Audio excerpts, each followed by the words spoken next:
Hey everybody, this is Rydo, and we're back to Virtue's Last Reward. I suppose that's what I'm going to call this.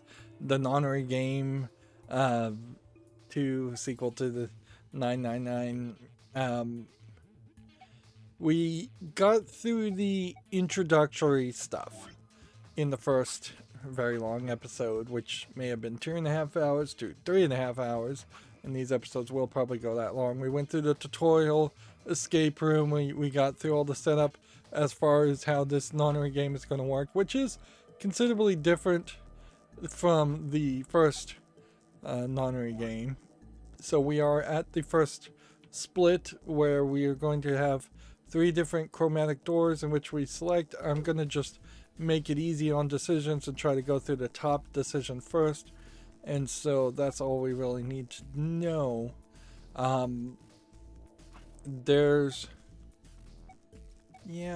guess we'll probably, now that we're done with the setup dialogue, we'll start to have some more interactions with people after this decision. So we're going to go through the magenta door with Luna. I think we'll pair up with Luna and head through the magenta door. Like Sigma, the character we're playing as, was just given the choice. Are you guys good with that? Sure. Yeah, we have Phi and Luna. We really don't have any backstory on any characters. And we probably won't get any of it. So, it does feel like we probably would have had some conflict with that line of dialogue, where had we split up Alice from Clover, there might have been a conflict.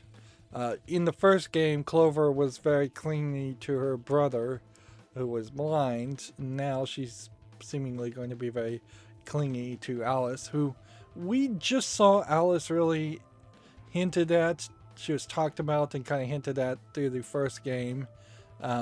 We don't really know much about her at all. So there could be all kinds of shenanigans going on here. Have any objections? We'll be going through the yellow door, right? That means Dio, Quark, and I are doing the cyan door. Stuck with a kid and some old fart. Dio's gonna be a pain in the butt always. I can't see how this could possibly go badly. Of course, knowing the events of the first game, like, maybe you don't trust the old man, but then again, maybe you don't trust Dio. Like, honestly, I don't think we can trust anybody, because it's very possible that while one of these people may be Zero, they may not know that they are Zero, and that they've, like, erased their own memory or somehow hidden that part of their personality away. Well, maybe we'll get lucky and you'll pull your head out of your ass. What did you just say? Let's just keep going forward with the dialogue. Seems like it took it 10 seconds longer to just say that. What we're expecting inside these rooms are escape rooms, and we have like 5 minutes to escape, which maybe that's a real 5 minutes, but more than likely it isn't. 9, 8, 7. We need to hurry. Alright guys, let's get moving. 3, 2, 1. There are, 0. much like most horror movies and the Saw movies in particular, the characters just don't move fast enough to actually succeed. In all fairness, most of the jigsaw traps in the Saw movies are unfair and unwinnable anyways, or at least half of them are. So moving fast wouldn't help you anyways, but for the ones that are winnable, and for almost any dangerous situation, moving fast is a delicate decision there. Sometimes you move too fast and you run right into a trap, and sometimes you move too slow and then you run out of time. That's inherently the danger of any of these kind of scenarios, is that they put this extra pressure on you to move quickly, which is completely at odds with a visual novel. And it definitely goes to highlight how, if you had the same scenario playing, but it was playing interesting, the door is a different color, and we're gonna just be shown a map this time, seemingly.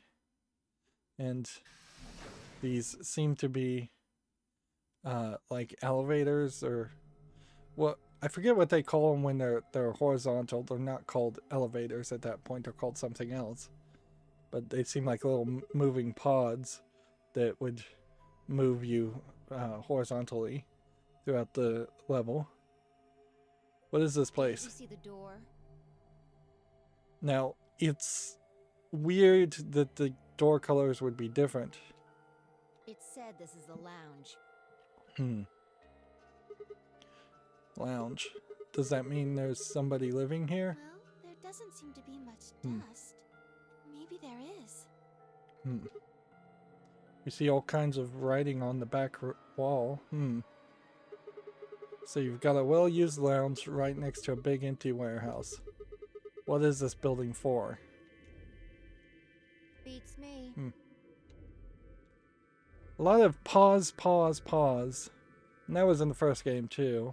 It looks like there are 4 doors in here. Like you really don't need the extra pauses when you're in stop mode. And if you were in auto mode, I imagine the pauses would go by very quickly anyways. Yeah. The one we came in, the one opposite it, and 2 more on the left and right. The 2 on the sides are covered with metal plates, though. Don't think we'll be opening them anytime soon. I guess that just leaves us one option. I guess no good. Interesting, it disappeared the text and brought it back. This one's locked too. I didn't see any other doors in the hallway we came through. You see, those are blue doors. And if they are the blue doors, then wouldn't that mean that the opposite color would have to go through them? That we would have to kill Luna or leave her behind to open those doors? See, I think we've just run into potentially a trap where very quickly each group is going to end up eliminating a third of their teams, and then that would leave us with 6 people, and then immediately there would be another trap to eliminate potentially a third of them, leaving us with just 3 people. Although at the end of the day, if you've got the 9 points on your bracelet, maybe you don't need anybody else. Maybe we can find one of the keys to the AB room in here somewhere. Well, it's not going to find itself. Let's go. So, not a lot of dialogue there. Just jumping into it, which is good because we went through like an hour worth of dialogue before. Now, in the first game, we would click on things, and that might trigger a line of conversation between different characters, and so that's probably what we're also trying to do here. So let's look at the door. Where are you going? That's the door we came through. I mean, sure, we could go back into the hallway, but everything out there is locked up tight. We can't get back into the warehouse. Yeah, I know. Right. Light fixture with a cover on it. There doesn't seem to be anything strange about it. Now in the first game, like, whenever we started clicking on things that we shouldn't really be clicking on, it would make the blind guy like overreact to it. We have a northern hemisphere. We're apparently gonna put a there's something behind the cushion. This is a magazine. What is it about? Looks like astronomy. You can review it in the archive. Alright, well, let's look at the archive then.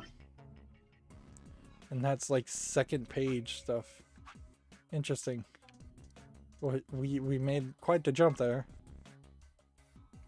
Magazine about, of all things, astronomy. This appears to be about a lunar eclipse. The article says a lengthy lunar eclipse will occur at 4:50 p.m. Universal Time, I guess, on 12/31/2028, which might be today. In other words, 4:50, you can see a total lunar eclipse. Wait a minute, 4:50 p.m.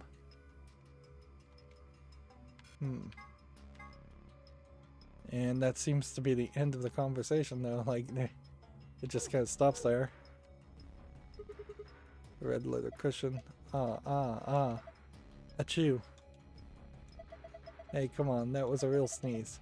It was really dusty. Alright. This thing looks weird. Is it supposed to be a sun or something? There are 12 words on it, and they're arranged kind of like spokes on the wheel. Let's see here. Red, white, blue, island, green, moon, black, ocean, yellow, earth, sun, planet. Alright, so if we're talking 450, then that would be a green sun. Would it not?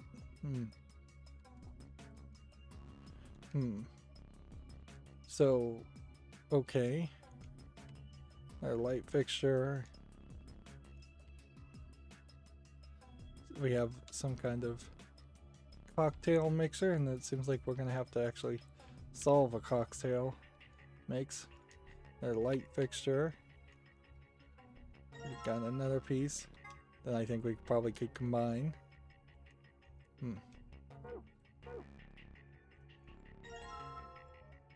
I guess what we probably are going to have to do is combine these two first.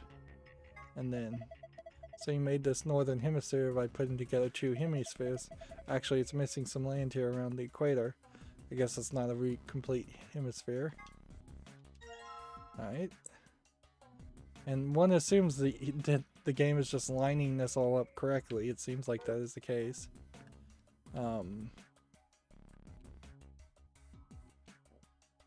What do we have on the wall here? We have right, left, O, I, L, I, O, N, N, which there are some letters on the wall. Some of them are black, some of them are red. Right, left, O, E, I, D, O, E, D, I, M, L, E. I see the word moon there inside that. So we're probably going to put the globe here, and it's going to probably project some light here. Let's come down here. What is this? A note? Looks like a page from a journal. And we can read that in the archive. So the bartender's journal. 3 customers came in to get together, a couple and their son. The father sat in the center, the mother on the left, and the son on the right. When they came to take their order, they said the following: Father, my wife likes the color red. I like white, and son has always liked the ocean. My son loved the color blue ever since he was a child. My husband likes island, and I like planet. My mother and I like moon. My father likes anything green. One of them was a liar, but I swiftly made their drinks and handed them over. Alright, well that is a whole bunch of something.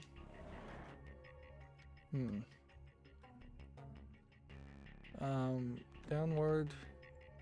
We can look at the ground, there's kind of nothing. Upward. We can look up, there's kind of nothing. Okay. Let's look at the door. The door is probably the exit, but it's locked and we can't get it open. Let's look at this. Needs a key. It says lock. Maybe this thing is keeping the door locked. Well, the keyhole does lend to some credence to that theory. So we need to find a key that looks like it fits there, right? Yeah, that should do it. Alright, well. What was the 450? Sun green. Okay, let's see if we can figure this out. We have green tequila. Green one. You know, my favorite color is green. Just looking at it makes me feel happy and calm. Okay. And then I think we're probably going to end up picking up like all this stuff. Let's go ahead and combine this just to keep things out of order.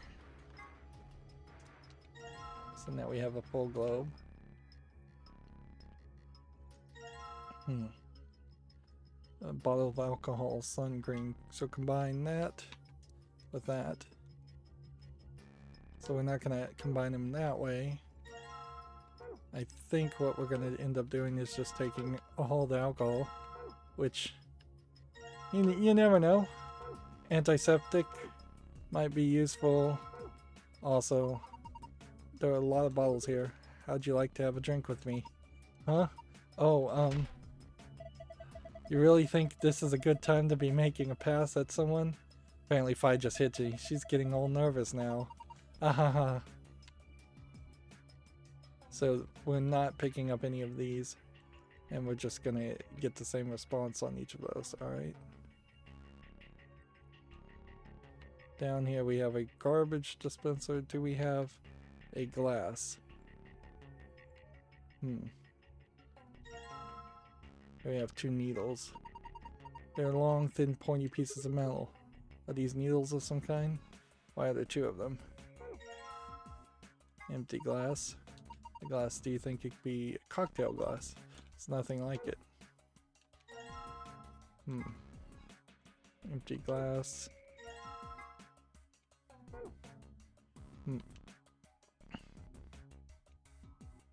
Well, I don't have the full solution yet. I don't think, because let's see. It seemingly wants me to have 3 cocktail drinks, not just 1. Looks like the clock, but it doesn't have any hands. Do you think those little needles you found might go on there? Let's see. There we go.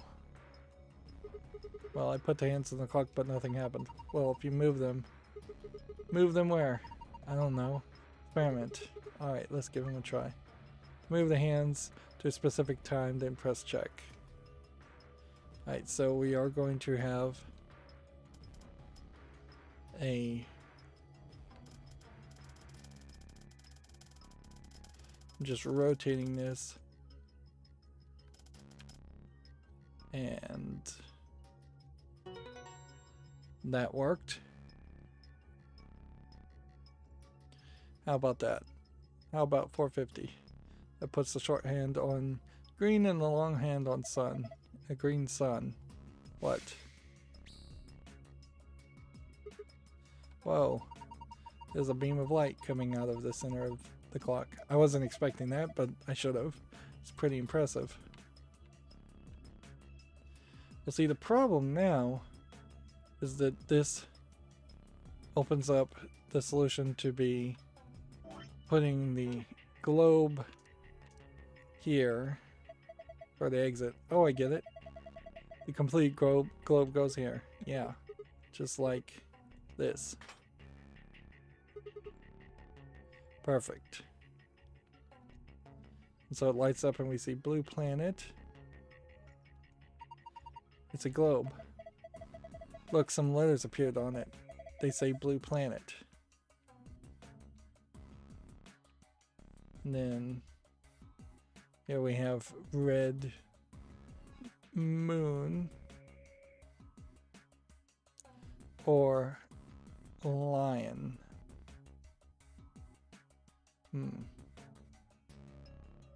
How can we do lion? That's the real question. So you don't really need to use the right bumps, you can just swing around here. Was lion a option?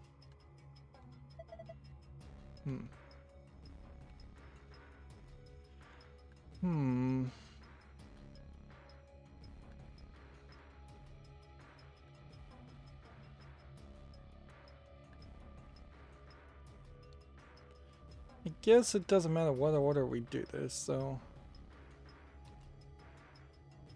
a green sun to start with. Put that there. Don't need to zoom out. And then let's see. Green bottle. I hope that's the right. thing. Yep, green liquor. But nothing happened when I pushed it. So we put that in one end. And then that in the other end. And then you mix it. The glass is full of liquid now. Looks like we've made a cocktail. Machine is made for making cocktails. All you have to do is attach 2 bottles, put a glass under the spout, and then hit the button like magic. Alright. So we made it. How do we pick it up? That way. Okay. So we'll see. Blue planet and red moon. So red, and then see if we can find moon. Here's moon. Makes me think of Japanese sake for some reason, drool. Also makes me want to drink it. Don't drink it. Oh, so each one of these has a line of dialogue. Interesting.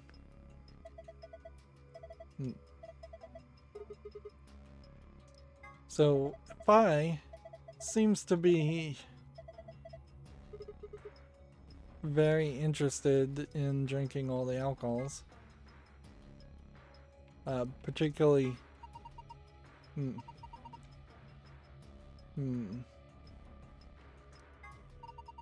it might be worth looking on all of this. Although maybe it doesn't. This doesn't really seem to really give us much information as far as backstory on characters. I feel like if we I feel like if we were really gonna go that route and have to look at every single item, they could do us at least a favor of having voiced lines of dialogue if they were gonna. I'm not sure I really appreciate the way this works. Alright, so red planet, let's just double check. No, it would have been blue planet. We're looking for red moon.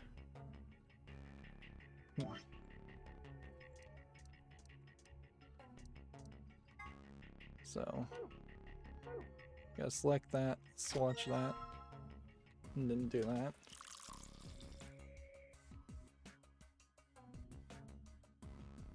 So now we have red moon. And now we're looking for blue planet.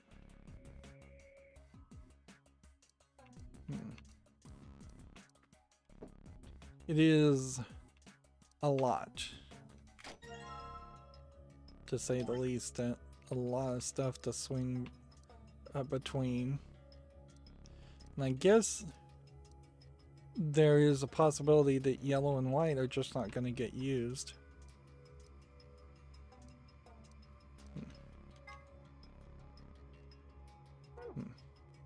You get different prompts the second time. So blue planet.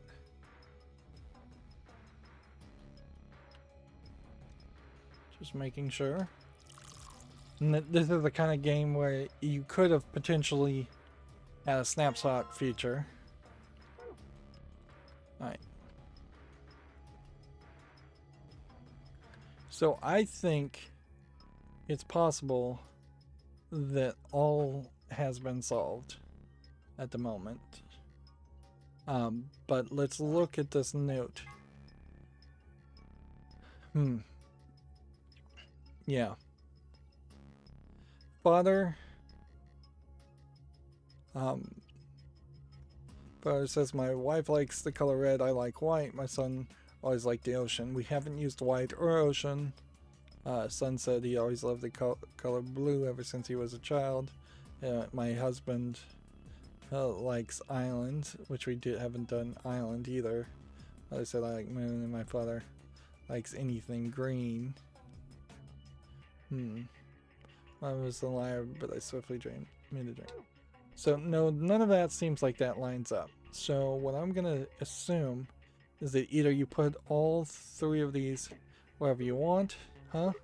Hey, this thing lit up. Looks like it's made to light up when you put a cocktail on it. Let's try putting some on the other coasters. Alright, so what I think is we'll just go in the order. So green sun, and then red moon. And this should be the escape code. Green, green, green. Hey, good job.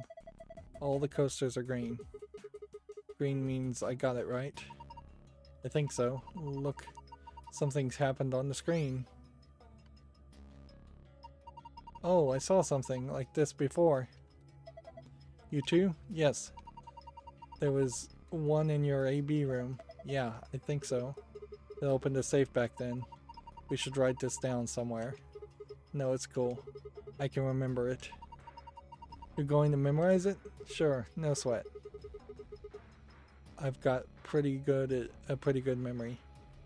What's interesting, I guess, is these really wouldn't overlap in a solution because we've already seen almost every tile full. You found a safe password. Okay.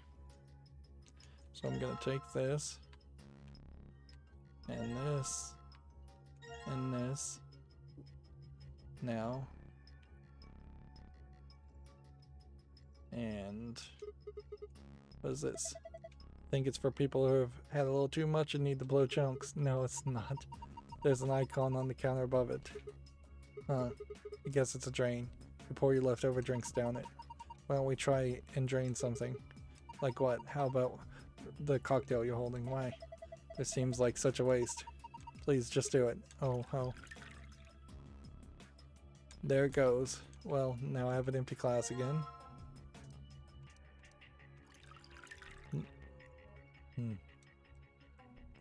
I would not be drinking any drinks around here. Because that does sound like a recipe for potential disaster of being poisoned. Alright. So, is there something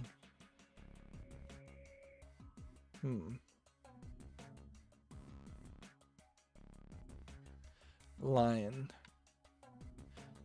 red lion,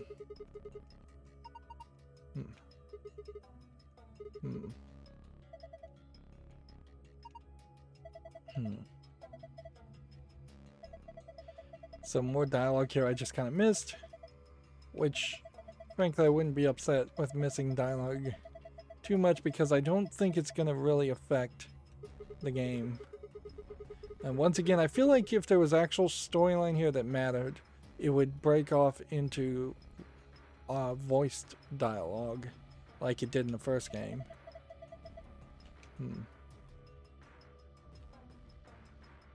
Lion. If it spells lion, then the L and the N doesn't make sense. There's kind of nothing else, though. I don't think I can come in here and change the clock, so we've solved that part. So this really is just this. We're gonna have to see, yeah, that's the escape puzzle. We're looking for the harder puzzle now. Alright. Where's the contradiction here? Let's see.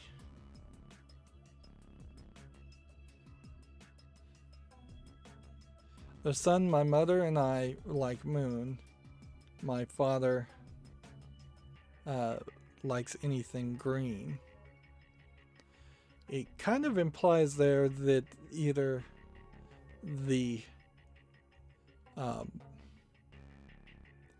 either the mother or the son is lying there. But they've... but the son kind of has to be the liar, doesn't he? Because he says the father likes anything green. The father says he likes red. He likes white.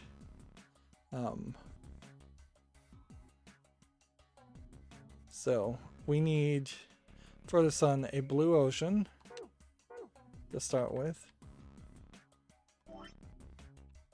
Start with that.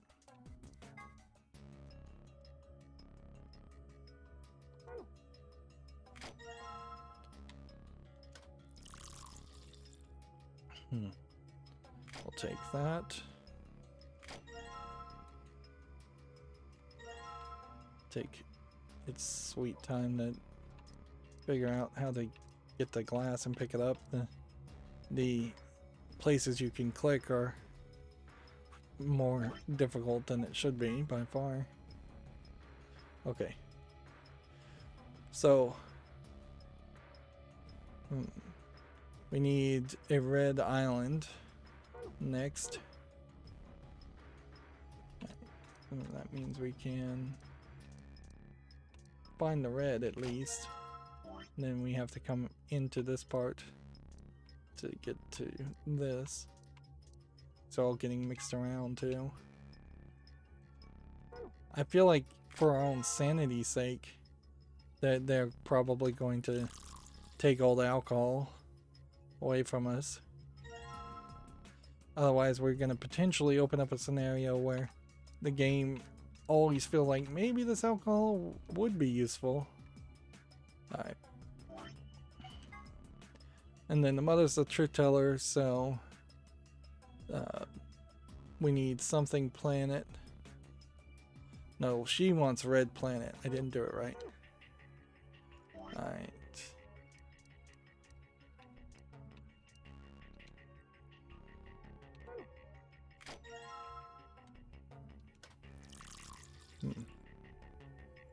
Okay. And the father wants a white island. So let's go ahead and dump the other red drink.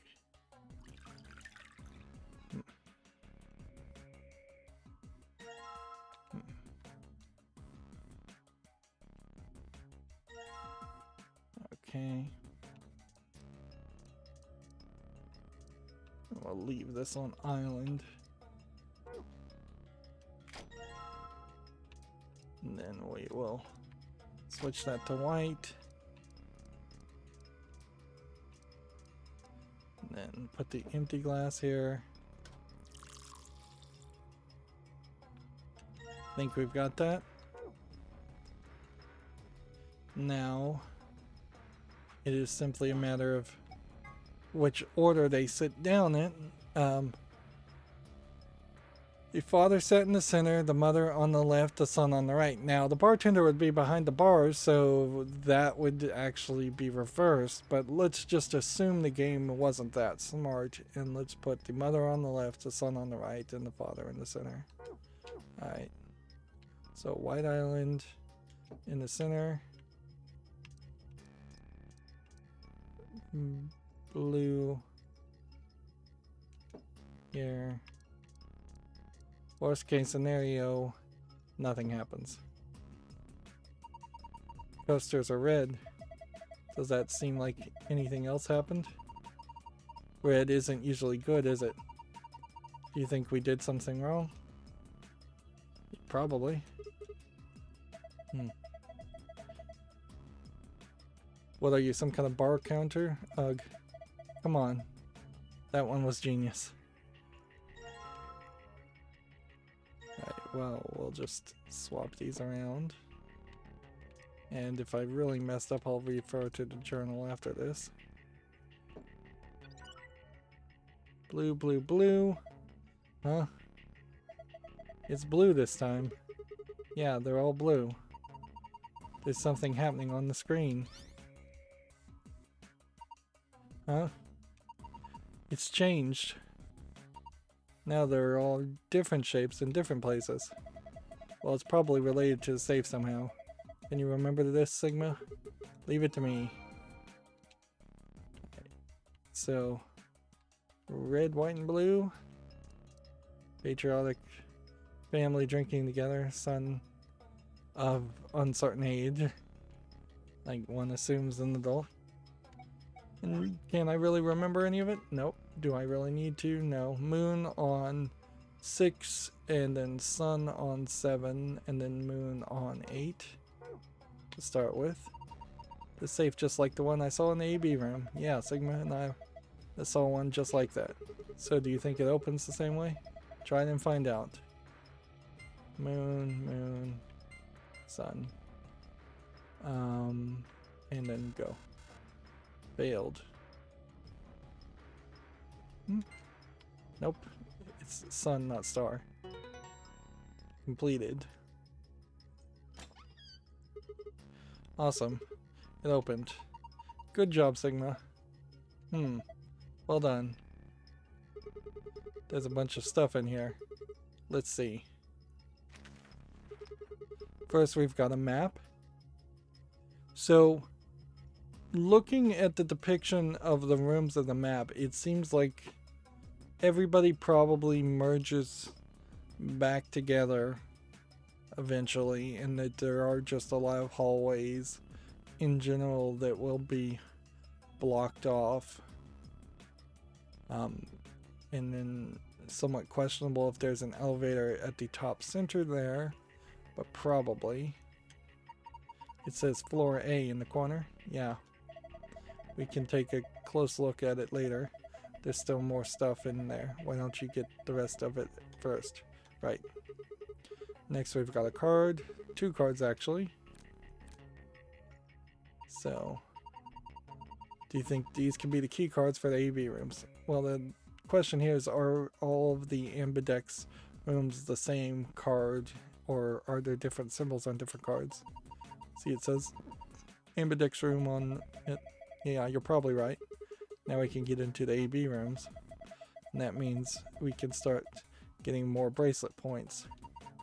Once we've got 9, then we can open the number 9 door and get out of here. I feel like you get into those elevators and then they're gonna potentially fall on the floor, or it's just gonna lock and say now you have to kill somebody, like 2 people enter, 1 person leaves, something drastic like that. At least that's what the rabbit said. Yeah. But how are we supposed to get back to the warehouse? That's where the AB rooms are. We can't go back the way we came. We can go, but the door's locked. I think the answer to that is in the safe. See, read the note. And I can't read that. That's blurry as all get out. Here are a few more rules for you. And see, this is what I suggested in the first recording, is that it might be better to just speed up the process if you just found printed rules that you would be able to follow and learn as you go throughout the game, instead of it spending an hour explaining the rules to you. Of course, they probably suspect some players would not read some of this content. That being said, being a visual novel game, you really cannot accommodate those kinds of players. You might as well just give them the kiss of death at the beginning of the game and say, hey, this is not going to be for you. And in all fairness, visual novels may not be for a lot of gamers. Once you open the door, you can hop through it as much as you like. The chromatic doors are like that too. Once you open them, even I carrot keep you from going in and out of them. Any color of bracelets can go through them, as many people as you like. But, you have to escape before you can take advantage of the free reign rule. Once you've activated the chroma door and gone through it to the puzzle beyond, it won't let you go back until you've solved the puzzle. I see. So in other words, once we get out of here, we can go back to the warehouse, right? Yeah, seems like it. So this means the key in here is the last piece of the puzzle. And these are seemingly all going to be the same kind of keys. You did it. That key's just what we need. Now we can get out. But before I do that, of course, want to open the other safe. So, star on 2, sun on 3 and 9.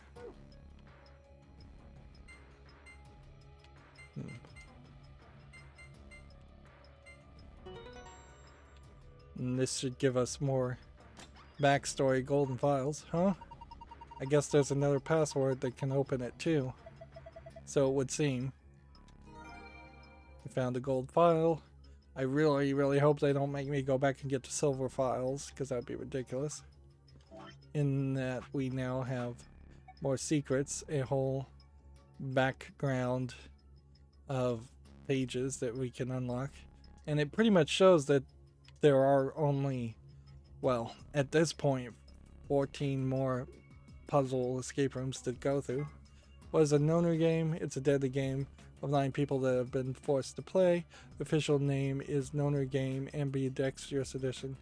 A part of the Nonary Game, as part of the Nonary Game, the participants must play the Ambidex Game, or AB game, which that secondary game we don't know anything about yet. What is the purpose of the Nonary Game? To escape, you have to walk through the door marked with the number 9. How do you open the number 9? You earn at least 9 BP. How do you earn BP? Go through the AB room and play the AB game. How do you enter the AB room? Next to the AB gate is a card reader. Just slide the designated card key. Some of this is kind of just recapping what we've already learned. Where the key cards behind the chromatic doors. Interesting that this extra rule seems to be something that we had gotten anyways, but it's being labeled as a secret rule. Pair solo stuff we already kind of know. In a weird way, this is just bringing back information that should have been unlocked anyways. See, because some of this is just the exact same dialogue. I don't feel like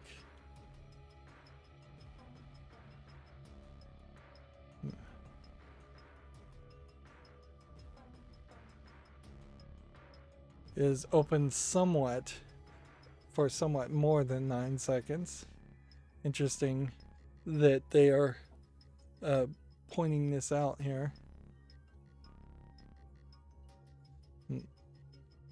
The number 9 door cannot stay open more than 9 seconds.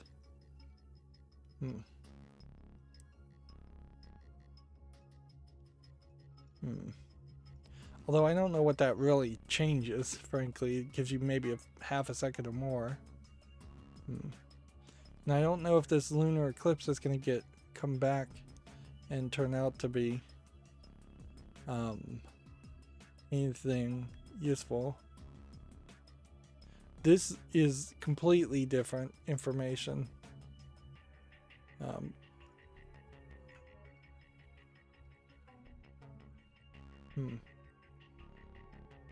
Eastern Hemisphere at 1652. See, they're coming back and telling us, like, talking about a real lunar eclipse, that total lunar eclipse, which I probably believe them that there probably will be a total lunar eclipse on New Year's Eve in 2028.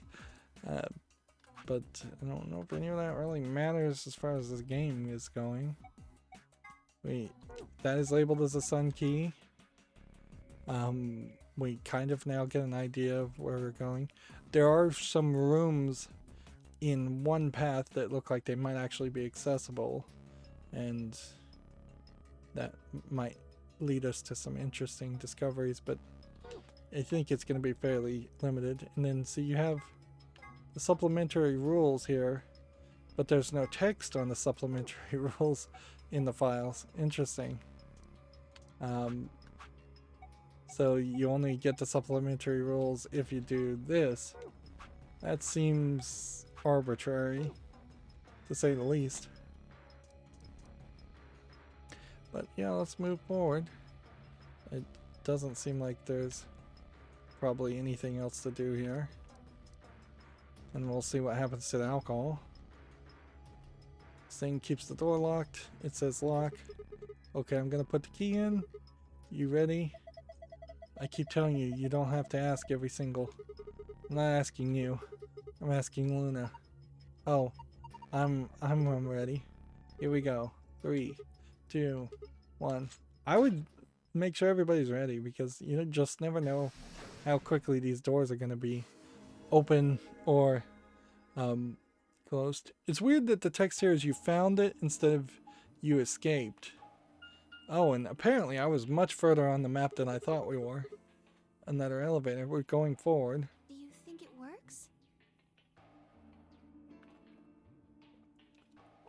Looking at the map, it feels like you probably don't want to get in the elevator until everybody is here, or at least you want to try and walk backwards and see if you can bump into other people. But I also wouldn't be surprised if we are just always going to be the slowest person regardless of what path we take, and because of that we are going to miss any connections, as it were, with any of the other characters. Don't know. Only one way to find out, though. Hey, someone's coming. So we weren't the slowest. I'm hearing a jingling sound. Probably K. Probably has some kind of like Buddhist bells on him. Either that or it's Clover and she has some bells in her hair, potentially. And Dio, Quark, and Tenmyoji.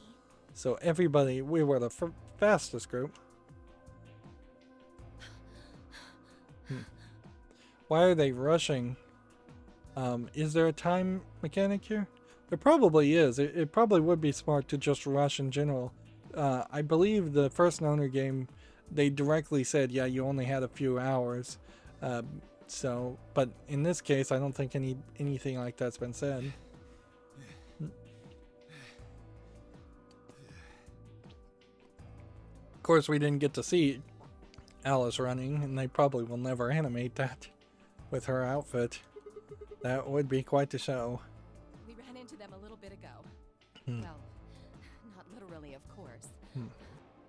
And see, you can see they both have these kind of hands on their head motions and then hand on their hip motions, as if one of them is just copying the other, which that was poorly thought out. I don't know. With a prowl like that, I imagine you run into a lot of things. Let me see the map. Okay, sure.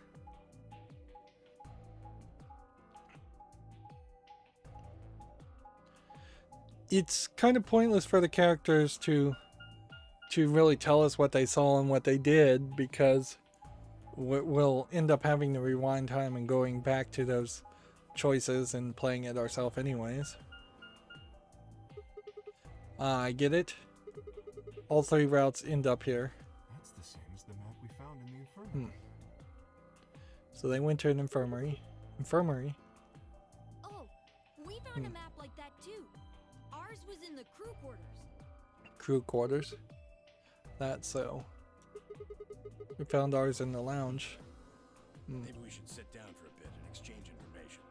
There's actually a decent amount of just copy and paste concepts here, in that we ran into an infirmary and a lounge in the first game. Plenty of time for that after we check They out this elevator. could have at least tried to have completely different rooms.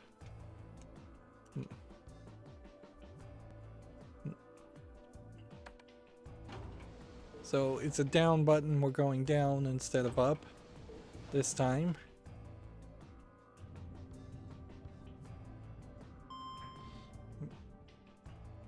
Which they could be at the top of a building, certainly. We don't know.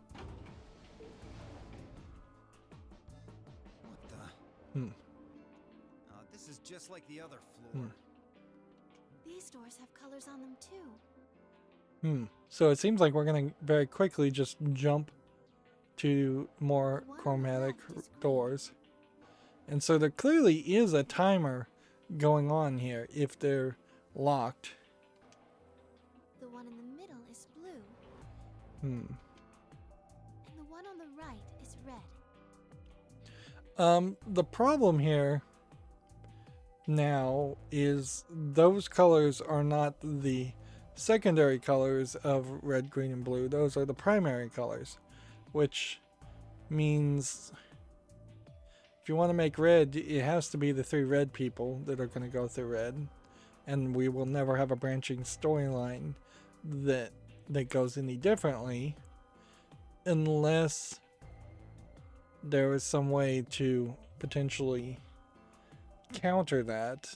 Like maybe all 3 reds can go through red, but also red and blue can go through green.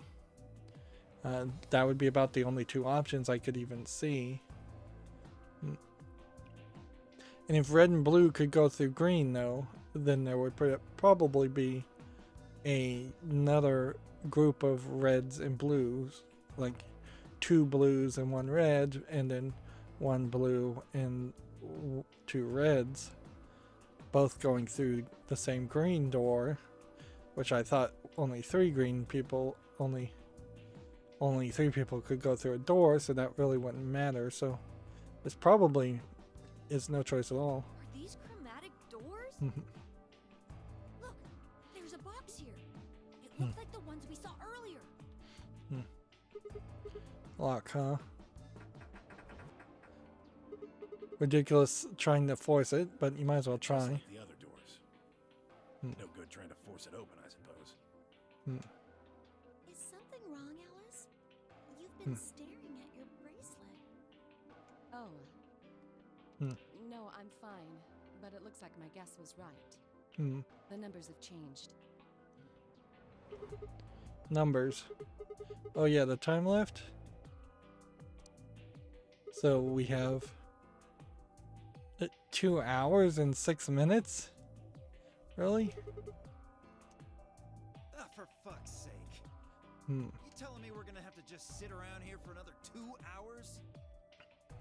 That might be the amount of time they have left in total.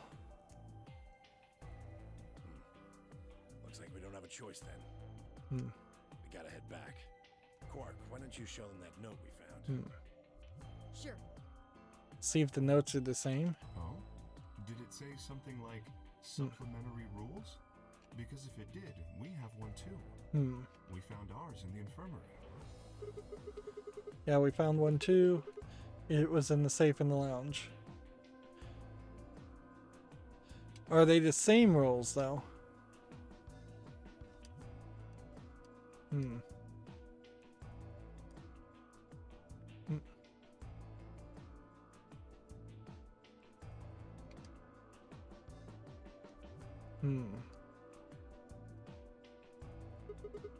If that's true, then we can all go back the way we came and get into the warehouse. Zero's saying we can. I think he's saying we have to. Otherwise, what's the point of that key card? You mean this? The Ambidex room key. We found some too. They're all Sun key cards, 6 of them, which is odd because you'd think you'd need 9 of them. It makes 6 then. 1 for each AB room. Let's head back to the warehouse. So when Zero says jump, we say how high, huh? If you don't like it, stay here. Stupid angry mutt watching the door sounds about right. Asshole. Better hope I don't have rabies, you self-satisfied old turd. Well, what's it going to be? Are you going to go back with us? Or are you staying here by yourself? We need him to stay with the group. Alright, fine. Because if people start dying or if he starts dying, then it just increases the problems. Almost certainly somebody is going to end up dead, but keeping the group together eliminates the odds of that somewhat. I'm going. I'm really hating the animation with the dialogue and the talking. It does not feel well animated or necessary. I would really have preferred just them to stick with the 2D stills. even if they were gonna voice it, it would have been fine by me for it to have been 2D stills where the lips weren't moving and it was still voiced. And I guess we'll look and see who is gonna go through which door, if not everybody going through the same door. Theoretically, it says everybody could go through the same door. This is the lounge.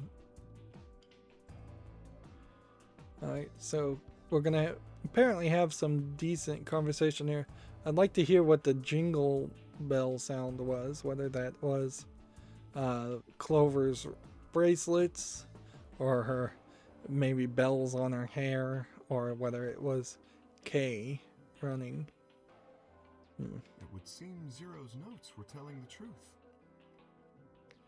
Let's see. Getting back here was easy enough. I have to wonder about Clover's. What would you even call that? Like, it's kind of like a necklace / collar. I guess you'd call it a collar that slightly changes a bikini top there into being something slightly more. But yeah, it's a wild fashion design, certainly. Not insanely crazy. It's not as bad as Alice's by far. Like, it'd be fairly normal to see somebody in a two-piece bikini showing a lot more skin than what Clover's wearing.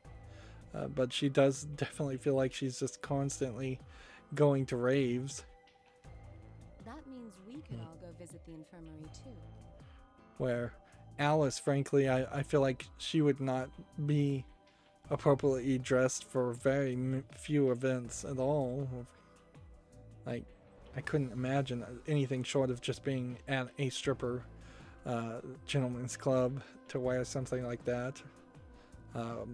Even, I guess maybe if you were like a topless beach, there might be an idea there, but even at that point, I feel like that outfit's not appropriate for a topless beach. Are the crew quarters? Hey, Grandpa, check this out. It's some of your favorite scotch. So twice we've had characters mention Grandpa. Is Quark related to Timoya? Oh, How do they know each other? tempting. I don't really think now's the time. So we do have some revelation there. These two at least know each other somewhat. Well, hold on. Grandpa? Since were they buddies? And see, that's another case of Japanese translation there, where he may not very well have said grandpa in the same sense that you would say in English. In English, calling someone grandpa means they're your grandpa.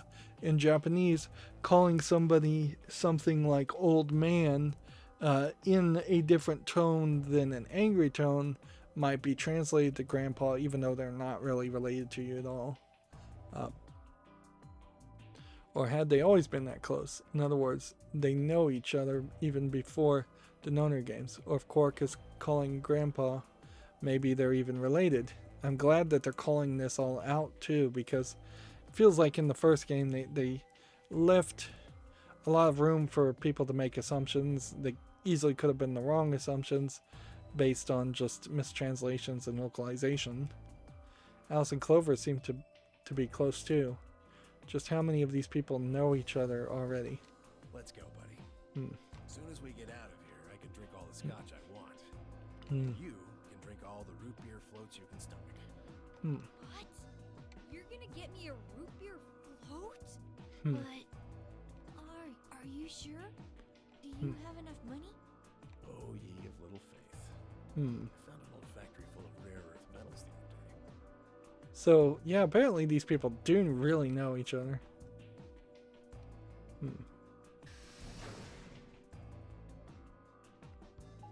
Now, were they actually being held for a time as those doors open, or did they just take a quick break there?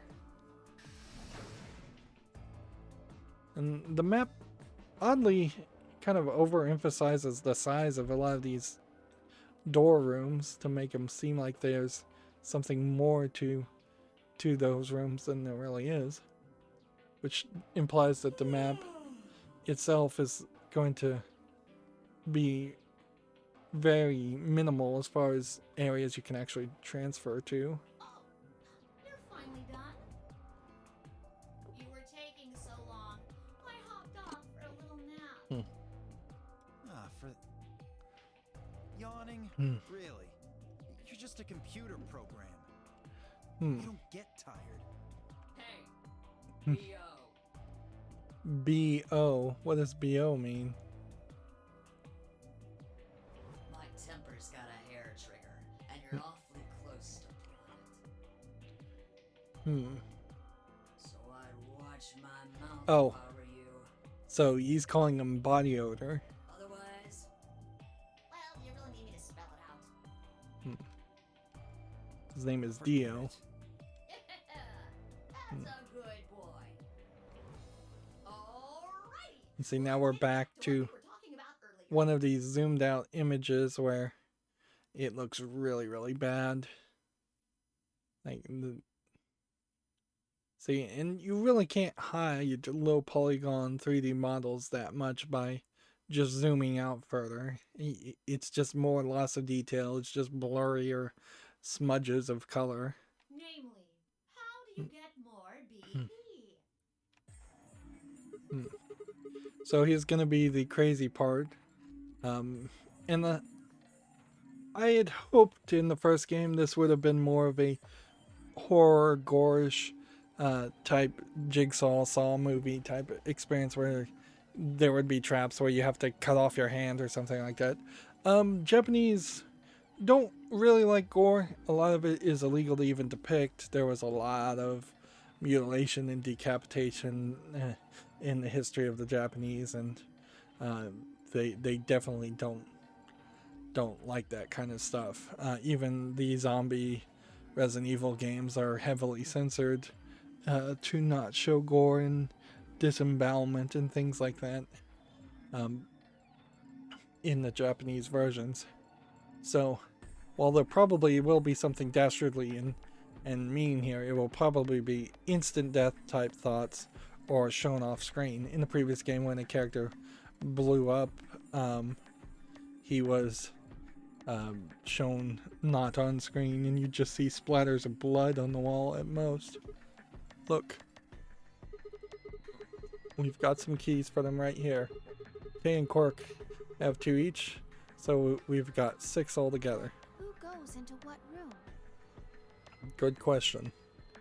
That doesn't really matter. It doesn't matter who goes into which room. Interesting. Anybody can go into any room. But there are only 6 rooms. Didn't I tell you? Interesting. Members of a pair share the same destiny. Then you mean both members of a pair need to go into the same room? Then you mean both members of a pair need to go into the same room. So, if the puzzle in the Ambidex room is to kill somebody, then whoever is a pair is almost certainly going to be able to overpower and kill the solo person. What do we do after we go into the room? play a game. Yeah, these games could be anything. Just like it says on the door. You play the Ambidex game. Wait. What's Ambidex supposed to mean anyway? Good question. Still don't know. I would guess it's short for ambidextrous. Most use the word to refer to the ability to use both of one's hands, instead of favoring the left or right. But it can also be taken to mean someone who is duplicitous or two-faced. That seems like that's a stretch and probably a translation issue. It's a game of betrayal, then. Well, yes, I guess you could put it that way. And what's the Nonary Game? Oh, that refers to the whole enchilada. So you're gonna go in the room and betray somebody, and that potentially means that we will see a path, like as we have gone here, where we may very quickly straight up just betray and kill somebody and then have to keep going down that path. And you can see, particularly in this instance, whoever I choose to betray in this scenario, I probably end up just rewinding and betraying in another scenario. I don't think either one of them end up putting us in the right scenario. I don't think we get to the right scenario at all until you've played every single ending, which there's a lot more of that. The Nonary Game is a game where you try to open the number 9 door and escape. Games on top of games on top of puzzles. It's just a mini game you play as part of the larger one. Makes sense? Like hell. This shit is confusing. Is it? Or is it that you're just a few carrots short of a bushel? What do you think, Theo? Yeah. Arrogant little bastard.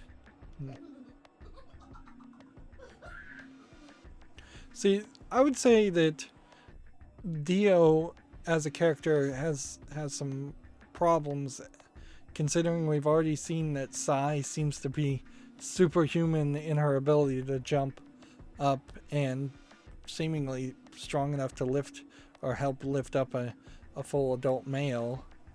So I would have given Dio some physical abilities to counter his clearly lacking mental abilities. But if he has physical abilities and Sai have physical abilities, then I don't know if we needed two characters that were strong. I think inherently having 9 unique characters is hard regardless, and then trying to give them each some unique ability or vulnerability just makes it even more difficult. Well, that's just how I am. So you better get used to it. Now, could I have you all move to the AB room, please? Now, when Zero, or AI Zero here, the Zero the Third, last ended her sentence, he said, "Have a nice trap." Those rooms didn't really feel like traps to me. I mean, you were trapped in them, but they didn't feel dangerous in any way, and I'm a little surprised by that. But I guess in the first game, none of the rooms were particularly that dangerous either. I'll give you more specifics once everyone's inside. I think it'll probably be easier to understand that way. Here we have the bunny talking in kind of a Western dialogue, which probably is a translation of something like a Kansai Japanese accent. Which those are all. It's always hard to localize a Japanese accent that is supposed to be the equivalent of a country bumpkin in Japan to make him sound like a country bumpkin in the United States or the West. Kay, Quark, and myself each gave 1 card to Luna, Alice, and Tomoya. Then we headed into the AB rooms. There really wasn't any discussion of who would go into which door, and Fi and I found ourselves heading to the leftmost room.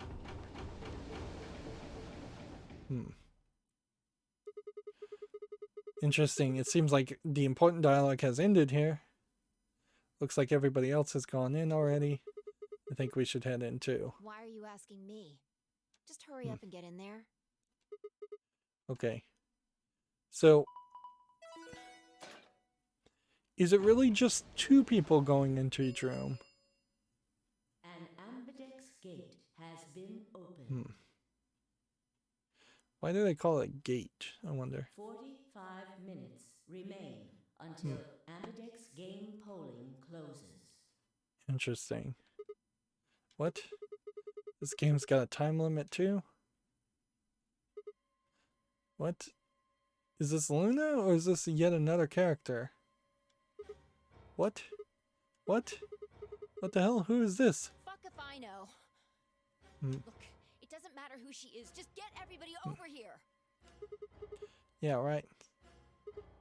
Hey, guys. Get over here. We found someone. There's a lady over here. She's unconscious. Didn't wait for a response. I just turned around and followed Fi into the room. We knelt down next to the woman and turned her over as gently as we could manage. All that greeted us was blood. She's covered in blood. I leant down to listen at her mouth. Nothing. No breath. So, she... Either we're gonna start seeing more, I don't know, victims of murders, or characters from certain people's past, or perhaps dolls and robots representing people from the past. I'm still not past the idea that this might be a whole VR event just happening in my head. The leftmost corridor, I believe, was the one where Clover and Kay were in it. So I wouldn't be surprised if it turns out we find out that Kay murdered this person while Clover was still asleep, or Clover pretended to be asleep this whole time, and she programmed Kay. Even that might be the case.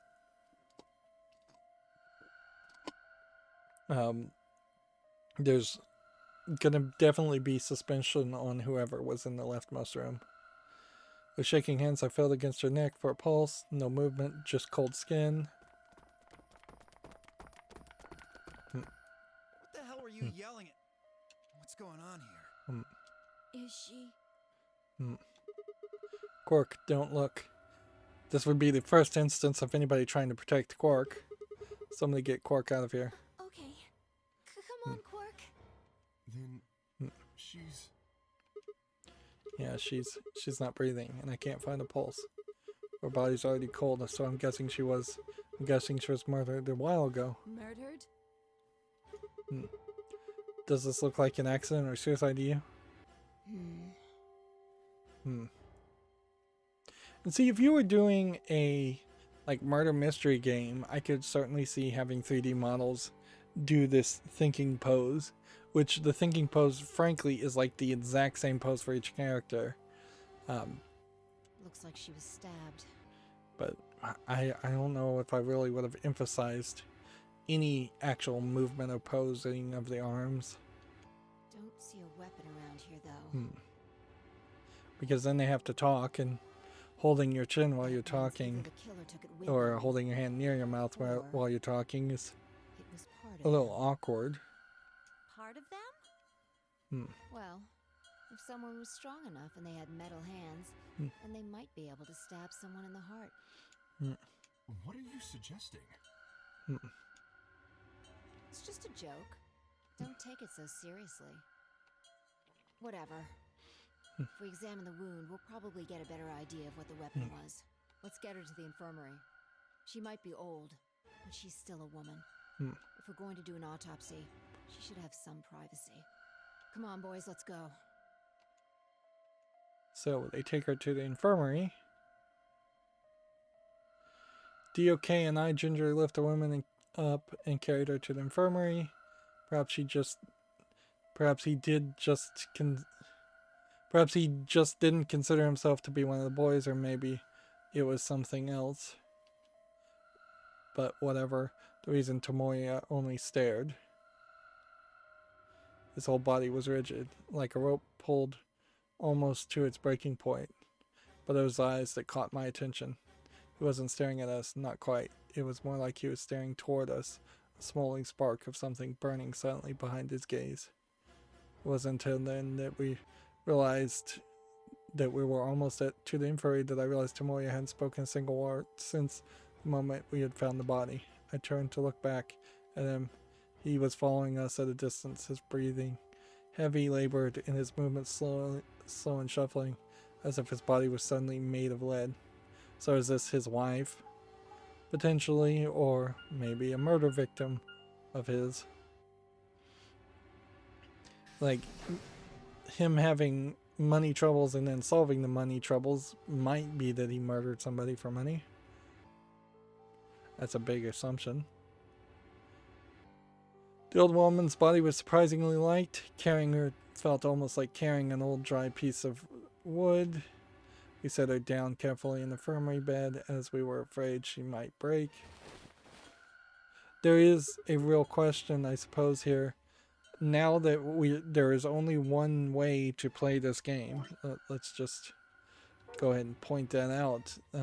That does mean we will pretty much get all the descriptions, so there might be even more dialogue than what we were seeing for the first half of playing 999. She looks so peaceful, almost like she was just going to wake up any minute now. A lot of this dialogue feels like it should be handed off to some other character so it's voiced. Maybe she didn't suffer much when she died. Ideally, you would want the main character to be almost a mute and just not say anything at all. And then he could fill in any gaps where a voice actor didn't manage to record a certain line that they liked. But so far that doesn't seem to be the case. We're seeing a lot of internal description and a lot of dialogue from the main character. If the main character had been voiced when he was talking, at the very least, that would have helped that. I feel a little bad about doing this, but I think we need to examine her. You mean like an autopsy or something? I'm just going to have a look at the wound. Now, is she a doctor in any way? We've gotten no indication that that's the case. If we had a coroner, then it would be a different story, but... So is she some kind of nurse? All that bloom would make sense. What? I have a medical license. So she is a You're a doctor. No. Yeah, he immediately assumes she's a nurse. You're a doctor? I'm not exactly a coroner. Interesting. I guess you really can't judge a book by its cover, can you? Sorry. You don't need to apologize. She has a very timid personality, doing the Japanese thing of apologizing. Are you Always. really going to perform an autopsy?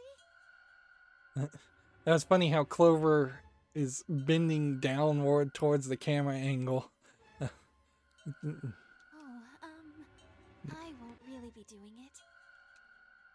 I think that machine over there is a medical scanner. So they're gonna It's called an have atom. a computer do it for him. It uses nuclear magnetic resonance imaging to examine and diagnose people. Well, that would only work so far. Ah, yes, I remember. Oh yeah? And just how the hell do you remember that? Because Alice, Clover, and I examined this entire room.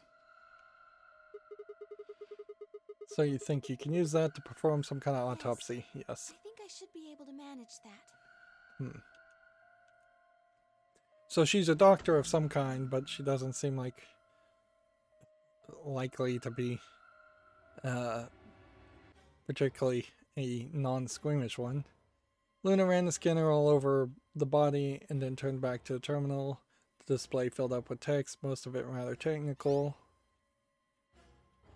Let's see, we've got several notes coming up here. From the looks of it, it seems like there's arms and leg damage and face damage. Female 65 to 75, diagnosis deceased, cause of death exanguination as in bleeding out. Estimated time of death 3 to 4 hours ago. Damage trajectory, weapon entered through the fourth intercostal, piercing the heart. Wound characteristic, wound margin clean, continuous, so not particularly a serrated blade. Wound angles indicate one sharp and one blunt. So I don't know what you really take from that. The wound cavity is 155 millimeters. I would assume deep in that case, and 30 millimeters long and 3 millimeters wide. And I doubt those numbers are going to end up being a puzzle. Based on the characteristics described above, there's a 95% chance the wound was caused by a sharp single-bladed instrument. Yeah, a knife.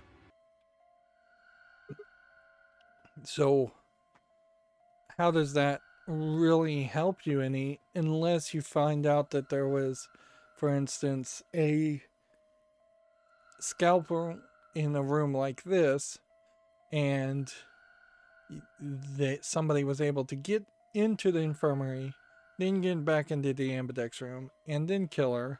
The only way that makes any sense is if this is like the second Nonary game to have happened this day. Yeah, I really don't get it. What's it mean by instrument? Was she stabbed with a clarinet or something? It's a tool of some sort. A knife, probably. Remember, this is also a Japanese mentality, so we probably won't see too many gunshot wounds. In other words, she was stabbed in the heart, right? The lip flap on these characters is also not accurate. And unfortunately, there's like no... Like, unless you're just willing to quit, which maybe I should, there seems to be no way to change the dialogue on the fly to Japanese, which it would be interesting to hear that, particularly at the beginning of the game. I'd like to hear the Japanese dialogue and see if perhaps they speak and they voice act it so much better that it would be better just to read along subtitled and play Japanese. Yes. But I don't want to exit all the way to the menu, and I'm not sure quit actually takes you to the menu and it doesn't just exit the game completely. Well, I suppose that clears me of suspicion. Sorry, but no. Why? Please, don't tell me you think my hand can somehow turn into a knife. I told you that was a joke. Then why am I still a suspect? We found the old lady in one of the AB rooms, specifically the one farthest to the left. Right. Also, a robot could easily pick up a knife and stab somebody. Before we went in there, only 2 other people had been in that room. You and Clover.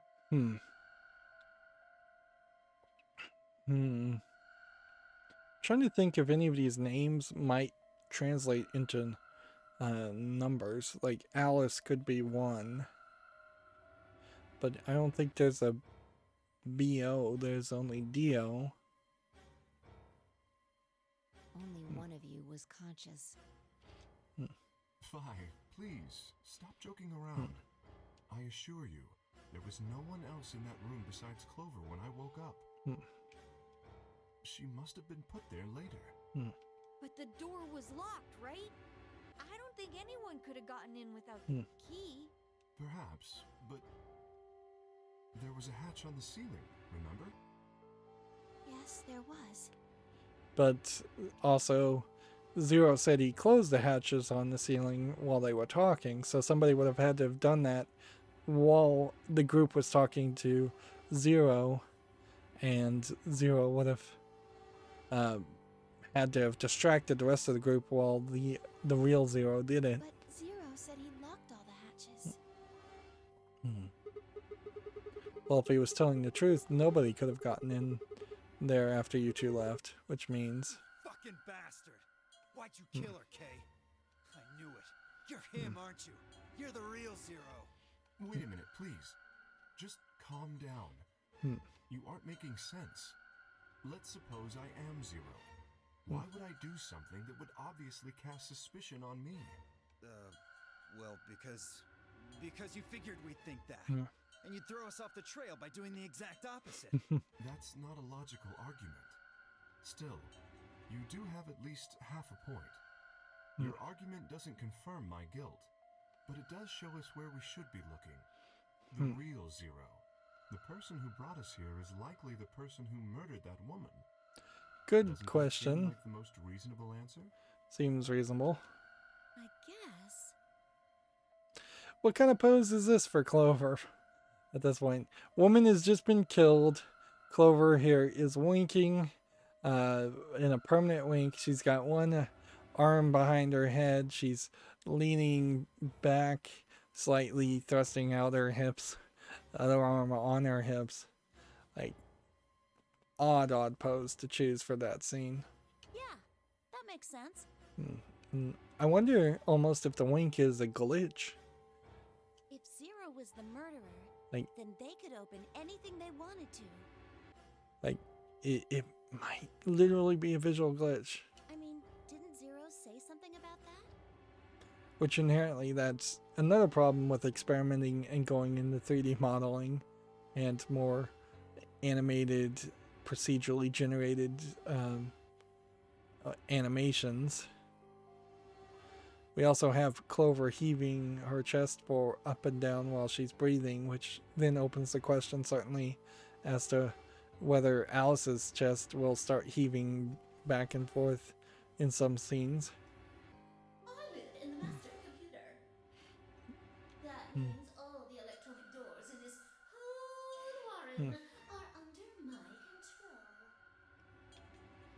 Exactly. Also, consider this. If the murderer isn't Zero, why would the AI Zero stay silent? He told us that his job was to make sure the game ran smoothly. But now the unexpected has happened, and he says nothing. Why would he do that? Interesting. If he can see everything we do, then he must know who killed the old woman. I almost feel like this character has to be in a suit because there's something about his identity that is being hidden. So why has he kept his silence? The answer is simple. The murderer is Zero, or rather Zero Senior, I suppose you could say. He likely ordered Zero Junior, the AI, to keep his identity hidden. If Zero Junior told us about the murder, then Zero Senior's identity would be compromised. There is something else to consider as well. Perhaps this murder was not unexpected. Zero Senior murdered her, just as planned. Death is only another part of the game. Killing someone is just part of a game to him? Well, there's no way to know for sure, but I would assume so. This is another one of these sequences where the things should just move faster. Game polling closes. We don't even have an idea what the polling is, and we have 10 minutes left. Players, please enter your votes. If no vote is recorded before the deadline has passed, any non-voting parties will automatically ally. Interesting. So ally might change the colors and the pairings on the bracelet, which potentially does imply that everybody might just ally with everybody and everybody might just be paired up with everybody, which that might be a good thing, although that might be a bad thing. Here we can see Clover's eye, winking eye, has been fixed in this new animation, but yeah, there is definitely a slight boob jiggle that happens on Clover that is just totally not happening on Alice's. It would be completely obvious. Like there's a little bit of movement certainly, but it's more of just an upward as one whole unit, downward as one whole unit, almost as if she was wearing a shirt that just happened to look like a pair of breasts. Like a plastic novelty pair of breasts or something. I don't know. Well, one thing's for sure. And yeah, a lot of belly showing too. Clearly these animators had a bit of a fetish here. Although it's pretty normal fetish to want to see females' bellies and breasts. If we don't go vote, something bad's going to happen. You see? Just as I said. Zero Junior ensures the game continues, even though someone has died. All of this is part of Zero Senior's plan. The question is, are we really gonna vote? If we all head to the AB rooms, maybe we'll see Zero Junior. After all, he told us he'd give us specifics once we gone in. Are we just gonna vote to regroup, or are we gonna vote to eliminate somebody? Is this going to be just like Survivor or any of those TV shows where we vote somebody out?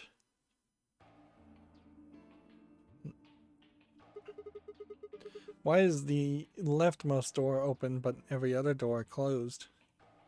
We're really going in there? I kind of don't want to. I mean, there was a dead lady in there just a few minutes ago. Huh? What? Wait, Fi. Where'd you go? Up here. Up here. Up. Whoa. What the hell is she doing? You must be really desperate to get high. Seriously? That's the best you can do?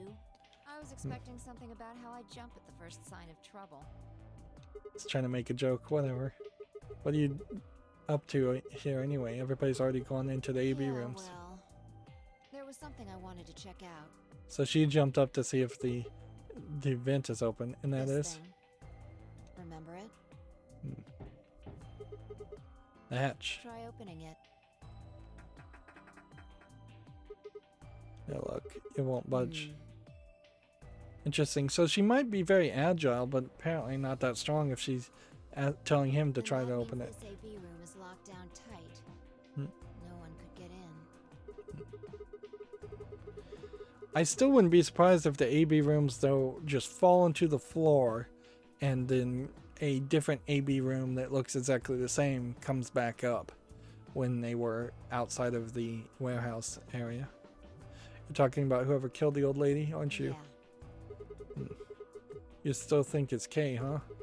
Well, like Clover said, if Zero Senior is the killer, then it wouldn't matter if we could open this hatch or not. I just wanted to be sure. 5 minutes remain until Ambidex Game polling closes. I feel like putting a time limit on a lot of these things and then not having those time limits actually be related to actual time limits certainly close a door compared to making this more standard video game. If they literally said that from the beginning of the game you have a certain number of hours to beat the game and it starts an actual clock counting down, I would be very impressed with that. But since this is a visual novel, almost certainly it's going to be the exact opposite, where they just stretch things out, even though they imply that it's only a few hours in totality that you have. I imagine Algernon's waiting for us. Flowers for Algernon. Not familiar enough with the story there to get the reference. I've heard of it, but I can't remember. He's a rabbit. Yeah, okay.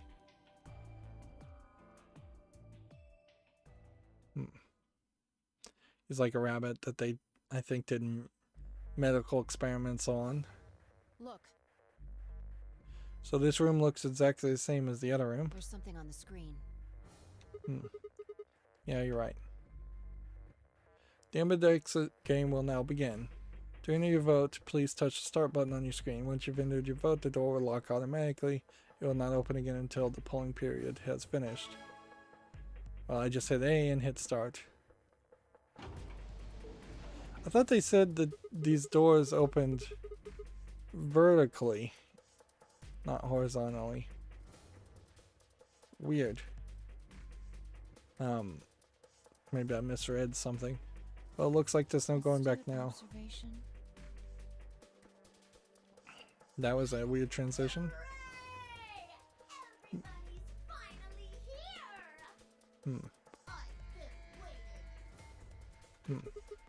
So have we. We've got some questions for you, Zero. Who is the old woman? Arg. Oh, so everybody's talking to her at the same time. Oh.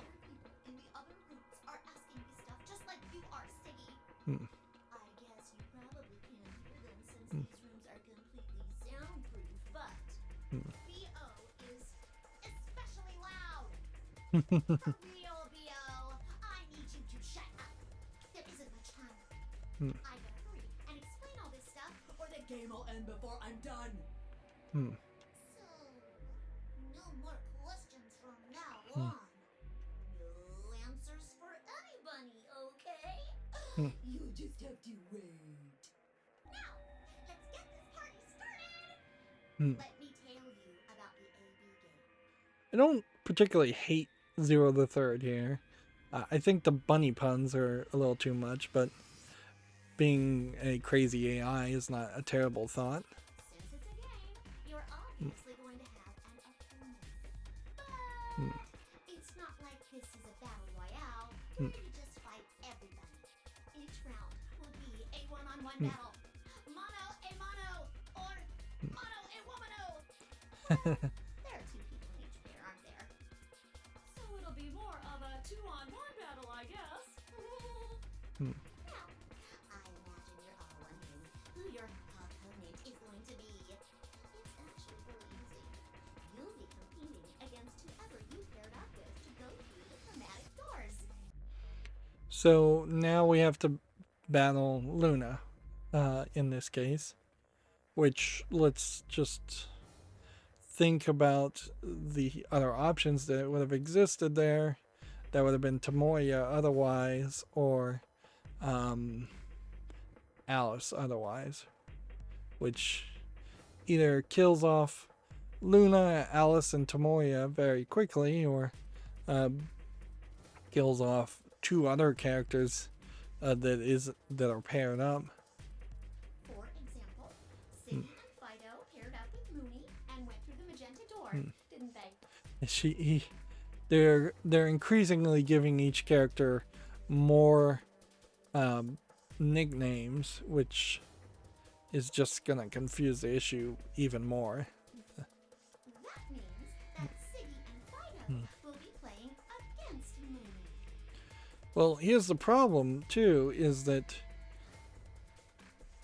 you could potentially eliminate all of one color, and at that point you might not be able to get through any more chromatic doors. We know the next set of chromatic doors are the primary colors, but if we got rid of both Luna and Dio and Quark get eliminated, then there's no more blue, and that potentially is the case with any scenario here.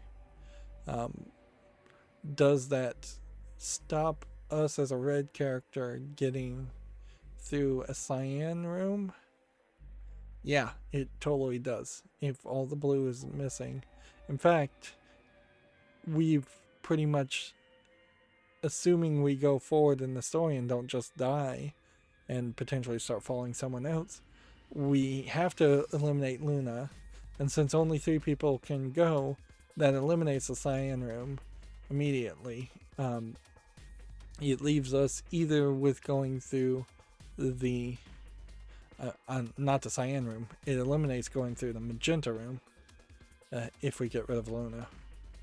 There's no way to stop that, unless we run into a scenario where perhaps Tomoya eliminates Dio and Quark, and if they do that and the colors don't get re-rolled at some point, maybe it only kills off Dio and leaves Quark and makes Quark a solo instead of a pair. But that really wouldn't indicate that their fates are compared at that point, if it means that one group of 2 has 2 chances to be eliminated before they're out. And it goes the other way too. Mooney's opponent will be Siggy and Fido. Obviously, that means Potassium and Cleaver's enemy will be Alas. So K called himself K, and now Zero is translating that into Potassium from the elemental charts. And Alice is being called Alice, and Clover is being called Cleaver. Theo and Quark's enemy will be Tennioldi. And what is Quark's real name? Like, isn't Quark's real name Quark? Is Quark the only one not getting a nickname here? Does that imply he's the real Zero? Well, I guess enemy isn't really the right word, is it? After all, if you choose ally, then they're your ally. What? So, yeah, it seems like theoretically, you could just ally with everybody always, and that might be fine. Don't get it? Well, don't worry. Just listen while Zero the Third explains it all. Completely different voice now. First, I want everybody to focus on the screen on the device in the back of the room. Really is doing a whole bunch of different voices. You should see A, ally, and B, betray on it. Do you? So there might be a point, and this might be the point, where somebody takes over the AI and talks through them. This feels like this is just a like Prisoner's Dilemma type game where with the danger, it would be very wise for everybody just to always ally. I don't see the point of even hitting the betray button, particularly unless you thought somebody was Zero and you were trying to kill him, but even then I don't know if Zero really would die in that case. All you guys have to do is pick. Just pick one of those easy options. And I suppose we're putting the points up for gamble, so it might be a simple break-even situation where if one of them betrays, they get all 6 points. If both sides ally, then the 3 points get split equally, so that each person just has 3 points again. Your BP will go up or down, depending on what you pick. Interesting. It's a little complicated, and some of you are a little slow. So, I made this handy chart. The plus and minus are from your point of view. So, if you ally and your opponent allies, both people get +2. We're going to probably do this 3 times, which would be enough for everybody to have 9 at that point. If you ally and your opponent betrays, then you get -2. If you betray and the opponent betrays, then nothing changes. And the only potential benefit of betrayal is if you betray and your opponent allies. And unfortunately for a visual novel, you kind of know that this isn't going to just play out the logical way, because logically everybody just allies. Like, it works perfectly that way. Every single player will have 9 points at the end of the game, 3 rounds of this. Illogically, somebody will betray, and then that might change the outcome somewhat. And at that point, the only way to potentially stop it is to hope for more than 3 rounds and betray someone you potentially know is going to betray you to break even. That's all you can do if you know your opponent's going to betray that actually would benefit you in any way. Or logically, I guess, if you were going to betray and you knew the other opponent was going to ally, then you'll get 3 points and they'll get -2 points. But there's not a good reason to do that unless you know you're paired up with Zero. So, let's say you choose ally, and so does your opponent. You'll get 2 BP, and so will they. And you'll all get a nice warm, fuzzy feeling inside. We call that the best pals outcome. See, and I don't see why anybody wouldn't just, in this situation, say, yeah, let's just ally always. Like, at least for this first round. Because if you betray now, you're setting a terrible precedent, and you still only have 5 points. So there has to be at least two rounds in which you would ally to start with to get to 7 points, and then if you betrayed in the final one, you would be at 10 points. So there's kind of no point in that either. If you betrayed twice plus the 3, I guess there might be a way that you could do it in 3 rounds, but that's unlikely to happen. Just puts a smile on your face, doesn't it? Everybody is almost certainly going to know what you chose to do, because the exact logical thing to do after this point is to say, everybody show us your watches, because if anybody ends up with more points, then you know they betrayed and can't be trusted. Next is what you get if you choose ally, but your opponent chooses to betray. This is another situation where a lot of this game is boiling down just to dialogue and explanation. Lose to BP, and they get 3. Now, in totality, that system creates only 1 extra BP, because it's eliminating 2 from the total pool of the group, where if everybody allies, it's creating 4 BP in totality. So it's a very bad scenario. We call that the stupid jerk face outcome. Somebody did that to me at school and stool with some taters. The third choice. It's funny for a bunny to say that. It's when you choose betray, but your nice, innocent opponent chooses ally. This time, you're the one who gets 3 BP, and they're the one who loses 2. We call that the serves them right outcome. I mean, what were they thinking? Choosing ally was a stupid choice, and there's nothing for you to feel guilty about. It's not a stupid choice at all. And finally, the very last scenario. This is when you choose betray, and so does your opponent. If that happens, neither of you gets or loses anything. Absolutely 0 change in BP. Boring. We call this the why even bother outcome.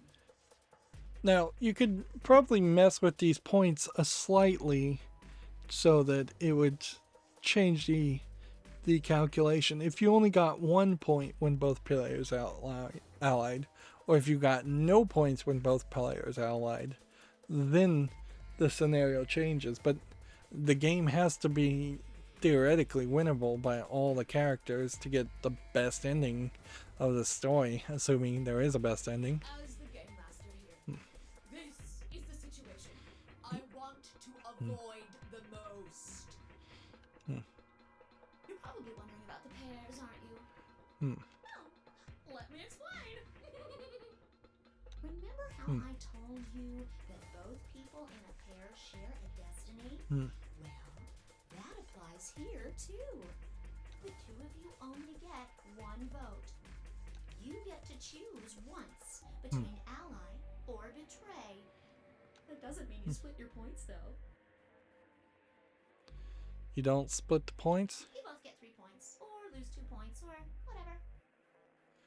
In other words, what you see on this chart is what you get. Another weird transition there. I think that about does it for the basic rules. Actually, there's a little bit more. See, so the only thing I could think that might happen is an argument might break up between the pairs and there might be a fight there. It'll just have to wait, I guess. After all, it's almost time! Yeah. This almost certainly has to be everybody hits the ally button. Hey, wait. No. I won't wait and I can't wait. Can you hear me? It is time! 1 minute remains until Ambidex Game polling closes. It's weird to have 2 different announcers. It's time for me to be hopping on out of here. See you later! Have a nice trouble. Have a nice trouble. So this is the 3rd different ending he has. We don't have time to talk about this. Choose betray. What? No, that's really stupid. What? You're kidding. You really want me to betray Luna? We don't know if she'll ally or not. If we choose ally and she chooses betray, we're screwed. Timid little Luna, you think is going to be the betrayer? If she betrays us, then immediately she exposes herself as zero. That would be ridiculous. Every single player is going to choose ally. That's a loss of 2 points. And let's run the scenario. Let's say we did lose 2 points at that point. Then what do you? You still might be able to win. At that point. You tell me, Sigma. What's 3 minus 2? What kind of idiot do you think you are? It'd be interesting to see what happens if you get your points below 0. Does it round up to 9 at that point? It's 1, obviously. Exactly. If our BP gets down to 1, it's over. So. Wait. What do you mean it's over? 30 seconds remain until Ambidex Game polling closes. Even 0 is almost certainly going to choose ally in this first game. Just press the damn button. You're hiding something. Yeah, you've been suspicious from the get-go. I mean, how did you know my name? Or how about when we found that old lady's body? You didn't even blink. Almost like you knew she would be here. Look, I don't want to believe it, but did you? Are you? Fine. If you won't do it, then I... Don't think so. I'm not going to move until you give me some answers. If I don't do anything, it'll just vote ally for us anyways. So let's hear it. What are you hiding? I really do feel like Sigma probably is just remembering past time loops already in the first gameplay. What's it's over supposed to mean? 10 seconds remain until Ambidex Game polling closes. 9, 8. Actually, the solution here is actually incredibly easy too. You just force everybody to never even enter the Ambidex room, and that solves the problem.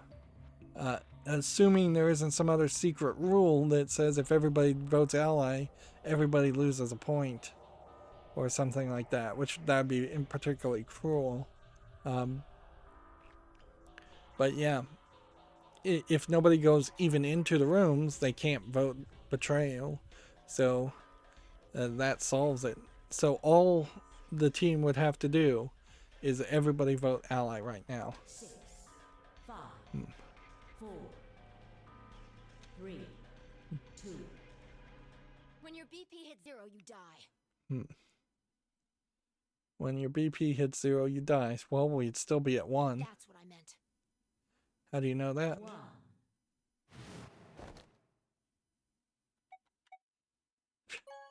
Ally. I'm still going ally. I made my decision. Your vote has been recorded. Please wait. Round 1 of the Ambidex game has been completed. So if I just screwed it up terribly and this is going to be the end of the game, that'd be crazy. But there's been no rule that says when it hits 0 you die, and I think there are scenarios, even if you are at 0, that you might be able to recover and still have 9 points. Results will be displayed in the warehouse. So they're even going to tell who voted for who. Thank you for your participation. And it made me choose, even though the game was saying I could easily just not choose. Ambidex gates now opening.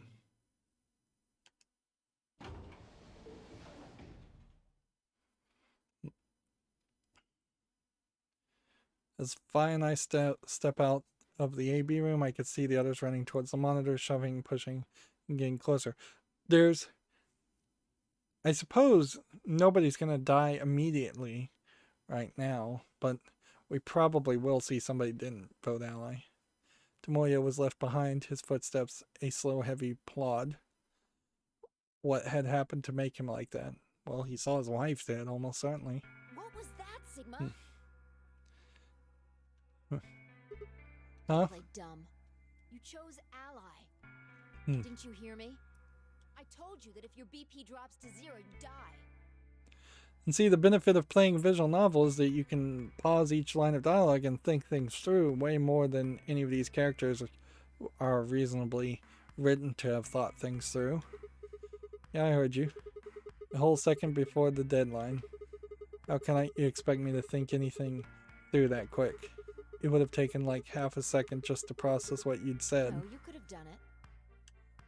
The brain's processing power increases during a crisis. It starts working so fast that a second can seem like an eternity. Interesting. Your brain was doing that right before time ran out, wasn't it? Well, am I wrong? What the hell are you talking about? Okay, fine. Let's be generous and say hypothetically that you're right about the crisis overclocking thing. How would I know whether or not my brain was doing that? Did you crack open my skull while I wasn't looking? You just wedge a microscope in there and have a look at my neurons? Let me be straight with you. Your shit is whack. Like hella whack. That's a odd translation. I mean, you just know stuff you shouldn't. Stuff like my name, or how if your BP hits 0 you die. You told me you didn't know why, but more and more I'm starting to think you've been lying to me. Yo, what's up? And a lot of people going in a lot of different directions. I assume the what's up was in fandom at the time this was written. Now it's a pretty dated reference. Oh, no! Hey, what are you kids doing over there? We're about to announce the results. Let's go. I would have thought that the projections of 0 could have been in a lot of different places instead of just one projector on one wall. It's different this time. Yeah, they're clearly making it obvious that Phi is the character who knows the solutions to everything. Huh? This time. It's weird to potentially go through a story knowing that a side character in the story, or your companion character, already knows the outcome and is going to potentially try to change things. Now, there's no saying that she's right. She may have only been through like one loop. Hey, Phi, hold on. Shit. A lot of cussing that you probably could have localized out. Looks like you're all here. Finally. Let's get ready to rock! I guess the real question was, what would have been the motivation in the previous time loop to have Luna betray? We don't know. We don't know anything about her. Ambidex Game! Because if somebody else betrays somebody else, that really shouldn't have changed our choice. The only thing that really matters at this point is, did Luna betray whoever she was paired with in the first time loop? And did she just betray us? Round 1! The results! Man, they are slower to type the outcome than the voice acting. So I ideally want to turn up the translation. Now that's an interesting animation, but I feel like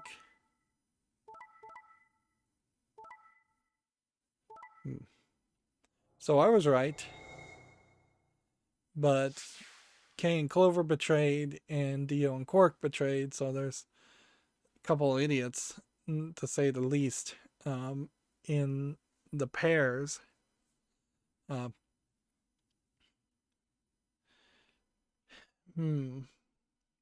That was interesting art, but then it just flashed on the screen for a brief second. Ooh, we are in trouble. to say the least. A lot of people need to learn a lot of lessons here as far as working together. I guess, I mean,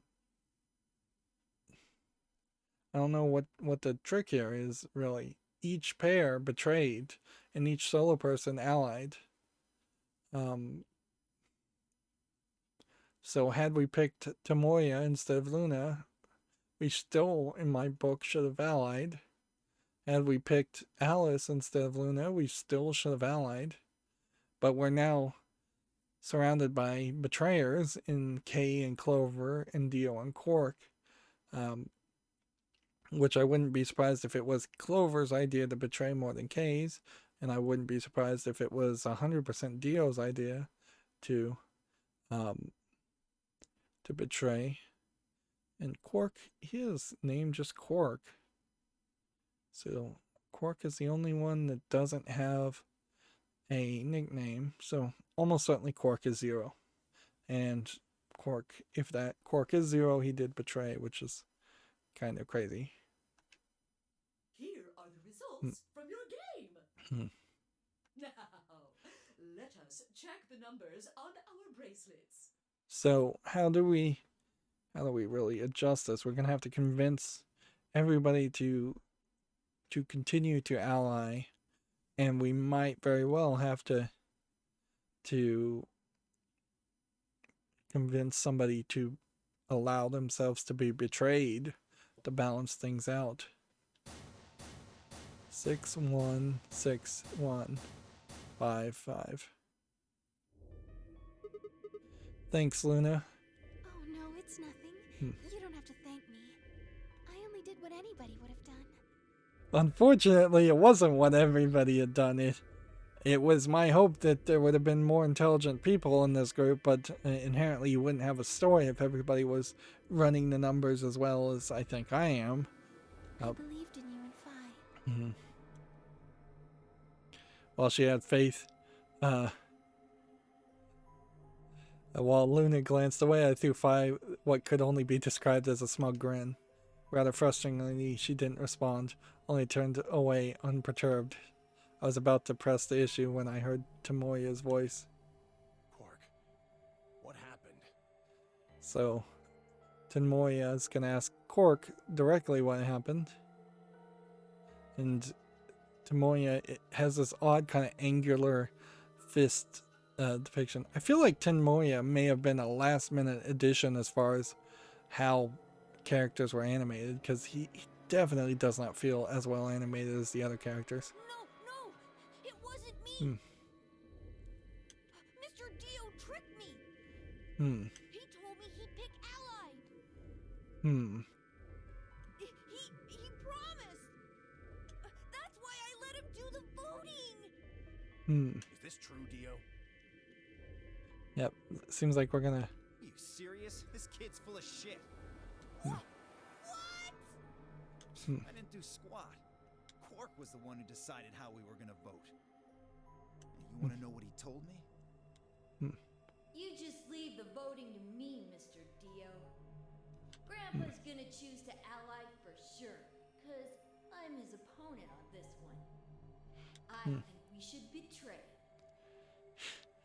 Yeah, I believe this. I totally believe that Quark is 0. To be honest, I'm getting kind of tired of that grumpy old bastard.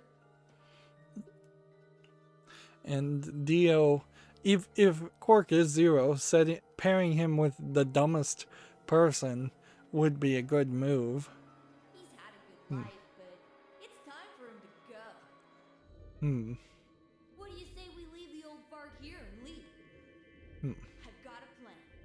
See? Don't worry about me. Well, it's not the best of plans, though, if this really was Quark's plan, because he didn't think of a good excuse.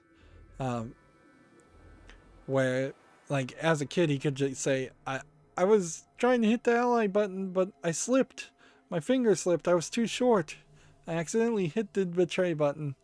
I'll just tell him you tricked me. See, I don't know why you wouldn't stick with that plan. Don't believe whatever I Besides, if he still trusts me, that'll make it easier to use him again later. What do you say, Mr. Dio? Pretty good plan, huh? Alright, let's do it. You're lying! I never should have trusted you! Dio! You're a lying jerk! Sure, kid. Keep whining. See if I care. See, they had to pretty much write it this way too, because had any of the individual people chosen to betray, they would not be able to blame their action on the other person on the team. Also, Tinmoya's mouth being open like this is just really ridiculous. Once again, like, it feels like there's way less care as far as what a character looks like for an individual segment, because the blinking eyes and the bouncing up and down seemed like that was good enough in the minds of the animators when they really didn't think things through.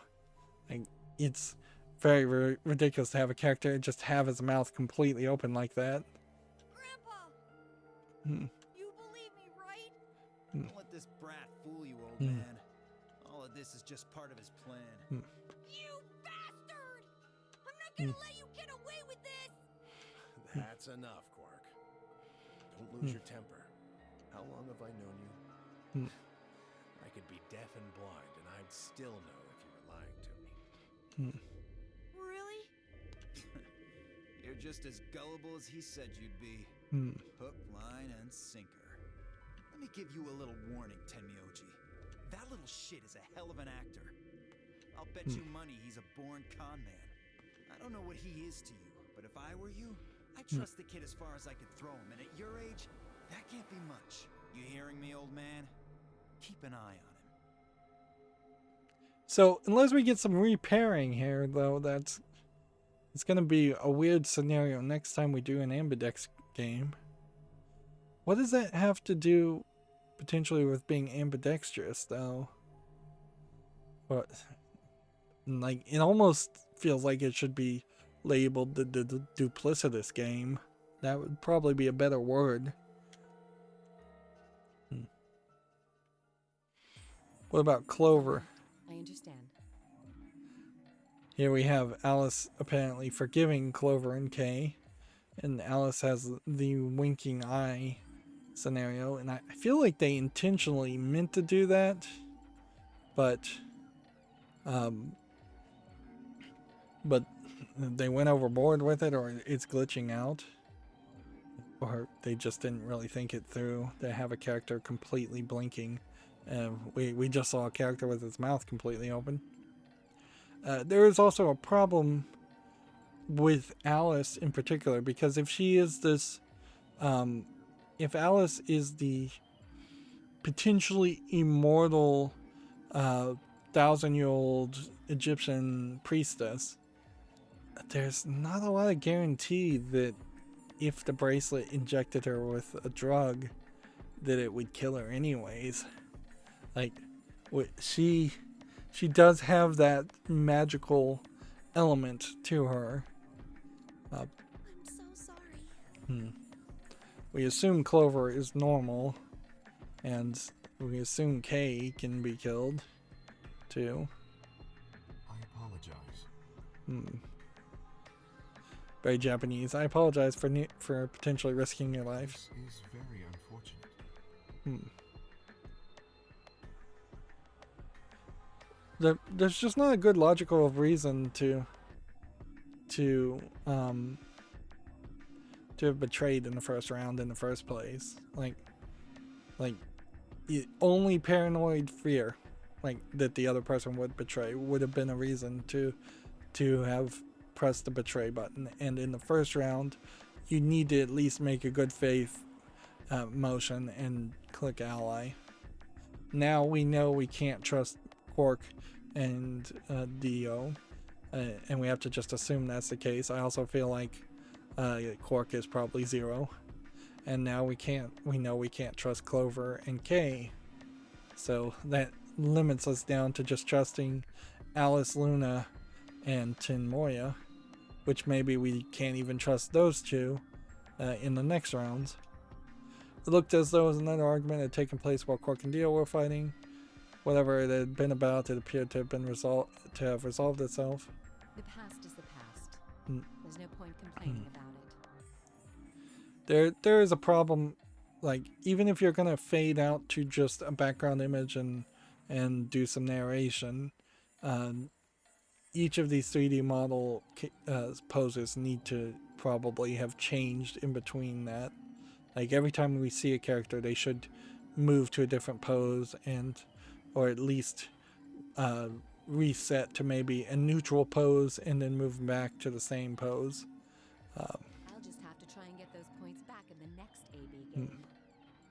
See, and this is the problem with betraying it, is now you've made your opponents desperate, and inherently a dangerous death game like this is as much about not making players desperate so that they act less rationally and more dangerously as it is about actually just playing the regular parts of the death game, which is built around the idea of you personally trying to survive. Zero, when does the next round start? What makes you think we'll be having another round? Of course you have to have another round. Otherwise nobody could survive. Well, you said round 1. If there's a round 1, then there's likely a round 2. Besides, didn't you say the goal of the AB game was to get 9 BP? Yeah. So had these people run the numbers, you know there has to be a minimum of 3 rounds. Or at least 2. Yeah, there has to be a minimum of 2 rounds, because you'd have had to have betrayed on the first round and betrayed on the second round to get 6. And succeeded in both those rounds to add to your initial 3 to get to 9. That's impossible without a second round. Yeah, I guess you got a point. You're right. There will be a second round. When? Yeah, we have Clover winking again. Why not? The voting happens when an AB gate opens.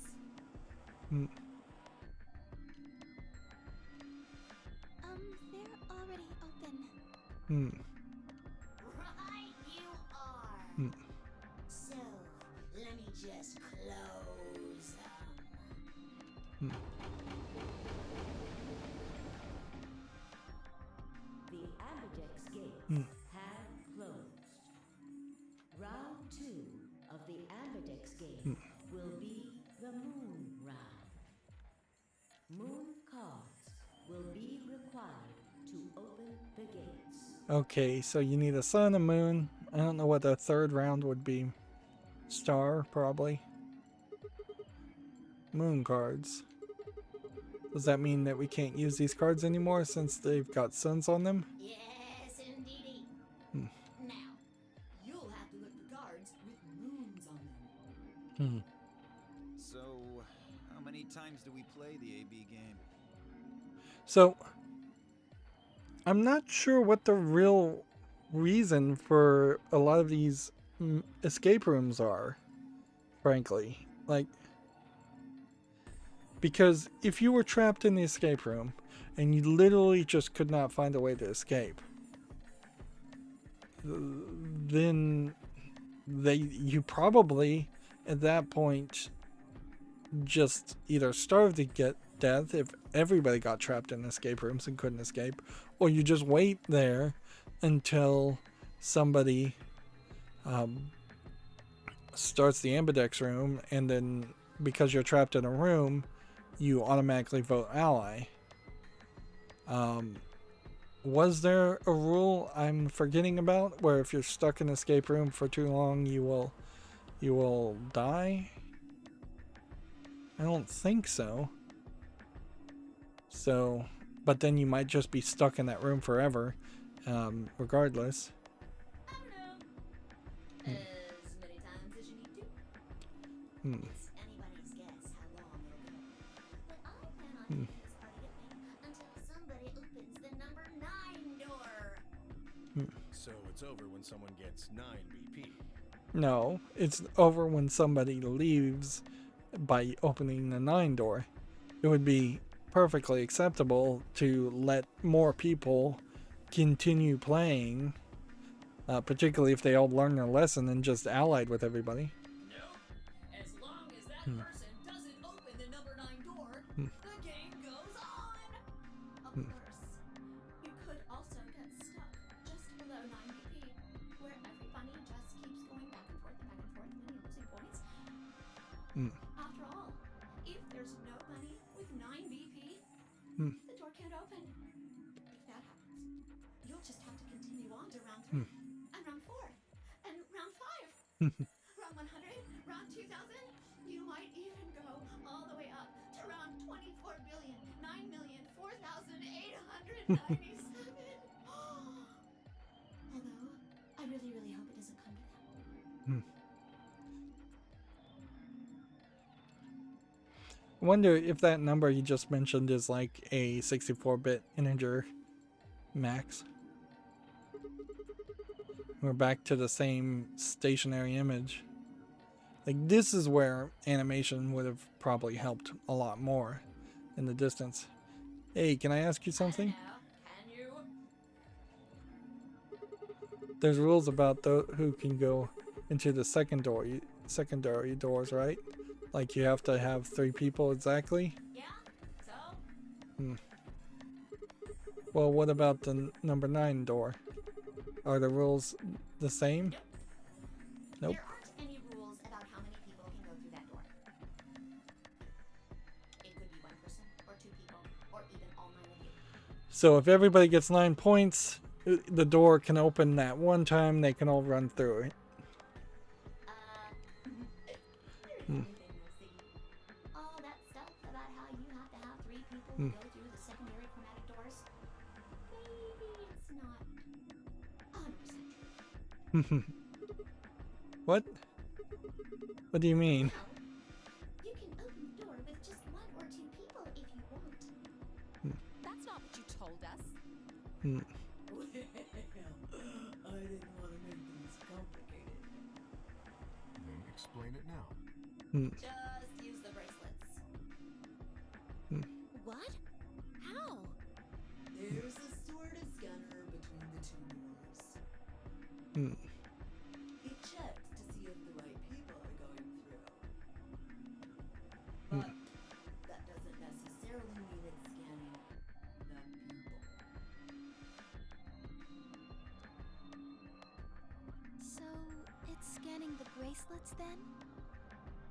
So if somebody dies, we can chop off their hand and get the bracelet. Ding ding ding! Or probably more accurately, the bracelet will just come off their wrist if they die. As long as the scanner sees the right combination of bracelets, it doesn't matter how many people there are! But wait, hold up a minute. Do these things even come off? Oh, yes! They do indeed. Then how do I take it off? Well, there's 2 ways. The first is to get through the number 9 door and escape. As soon as you're out, the bracelet unlocks all by itself. So theoretically, but the door opens only once, right? So you couldn't open the door and then toss your watch through the door back to the rest of the people. That would be too risky. What's the second way? Hey, Zero, wake up, will ya? What's the second way? Oh, Theo. I think you already know. What? Do you really want to get rid of that bracelet? Of course I do. Oh, well, I see. It's easy. Nothing to it, really. You die. There's enough room on, at least in this resolution, for them to have bumped in the reaction screens, but I imagine on the 3DS that wouldn't have worked. That it probably is a little bit more zoomed in, and You know what an electrocardiogram is, right? but they don't really give you enough time to look at all the reactions of the people either, because I'm not hitting A to skip through that part. Technically, it's a machine that graphs the electric current flowing across the myocardium, but you probably know it as the thing in the hospital with the little light that goes beep, beep, beep, beep. When someone dies on a TV show. Anyway, the point is that you can detect the electricity that your heart makes. Like This character, 03, is much more interesting a character as a bad guy than Zero in the first game. Zero in the first game barely said anything and left all the characters to their own devices, which caused the first half of the game to be particularly slow. And then Zero kind of stops even being the bad guy near the second half. So, when that signal goes away, the lock on the bracelet releases, right? Which, the question here is, could somebody stop their heart in the infirmary for a brief second and then restart it after the bracelet unlocks? Would it be potentially safe enough to do that for everybody on the team? your heart stops, your bracelet comes off. Like, the question is, how long do you have to stop your heart? Because it is possible that you could potentially just hold your breath or use something in a hospital to stop your heart for a brief fraction of a second, even maybe 30 seconds, maybe even a minute or two. This is also 2038, so it might be a lot longer that someone could safely stop their heart. But I bet they won't touch upon that. There's no other way to get the bracelets off. If you try something harebrained, like trying to break them or something, you'll be disobeying the rules. I don't think I need to remind you what happens when you do that. But if you're lucky, you might get to see a few of them come off during the next round. Oops. I guess it's not going to be very lucky for some of you, huh? So it seems like the next round is going to be much more deadlier.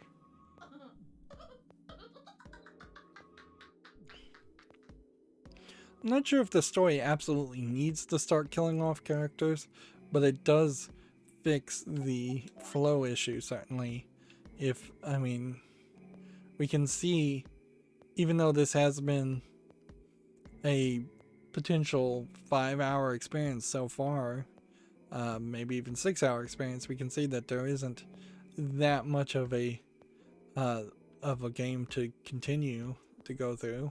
Although, in all fairness, also there's probably a lot of front loading of text. Ideally, there would be front loading of text so we could rewind to other choices and go in different directions. And the real question is, what will we really learn from this first run? Next round. Yep. What do you mean? Well, do I have to explain everything? Somebody might die during the next round of the AB game. There. That's pretty clear, right? If the woman that was killed, who we've completely forgotten about at this point, is the wife of the grandfather, then, and if Zero is the kid, then the kid is literally just killing his family off. Which I wouldn't be surprised if his parents have also been killed already. If I had to guess, I'd say it's going to be 10 Mialdi or less. One or the other. Or it might be both of them. What? Why am I going to die? I guess I can tell you why.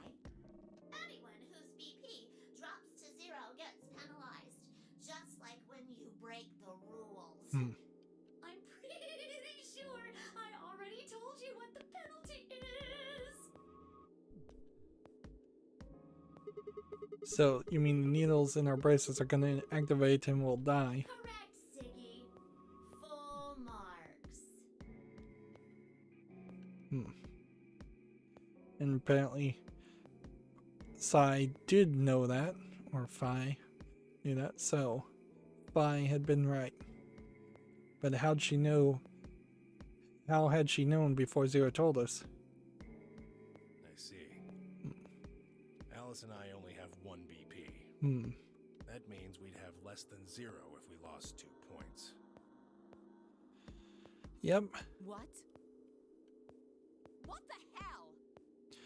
And inherently, I guess what this means is we have to decide whether we want to ensure the safety of Tin Meal or Alice. And I think Tin Mealdy might be the better one to save in this scenario, because I want more of the backstory of him, whereas I kind of know the backstory of Alice, and I don't feel like she's going to add anything more to it. Also, just for a YouTube reason, it might be nice to not have her cleavage so exposed for a brief time, for an episode or two. This is important stuff. Why didn't you tell us about this earlier? Sorry. Sorry's not going to cut it. I thought you were supposed to tell us the rules, not hide them. Well, Is there anything else you've conveniently left out? Good question. It's not fair to make people play a game without explaining all the rules. I think it's fair. Interesting. Why would Zero think it's fair? After all, it's not like anybody else knew. Right? Right, Fido?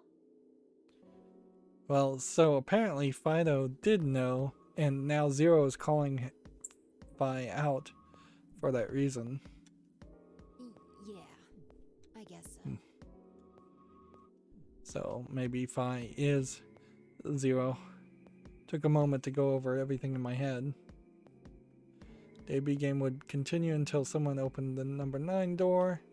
There were no rules about how many people could or couldn't pass through the number 9 door. That meant it's possible for everyone to escape. Is that really the rule? I thought everybody had to have 9 points. The secondary chromatic doors could be opened by any number of people as long as you have the right bracelets. Bracelets would only unlock under 2 conditions: if you left the building or if your heart stopped. Alright, I want to just go back. Let's see. Number 9 door. This door is found on the warehouse floor. Anyone with 9 or more BP can open the door and escape to Nonary Games. So, in a sense, this door could be considered the ultimate goal. Once the number 9 door closes, after someone with 9 BP has opened it, there's no way to open it again. During the explanation said, the number 9 door cannot stay open more than 9 seconds. That's not strictly correct, however. The time period Zero is referring to is the time when the door is fully open. That means that if one takes into account the time the door is opening, when it's closing, it is open for somewhat more than 9 seconds. Okay.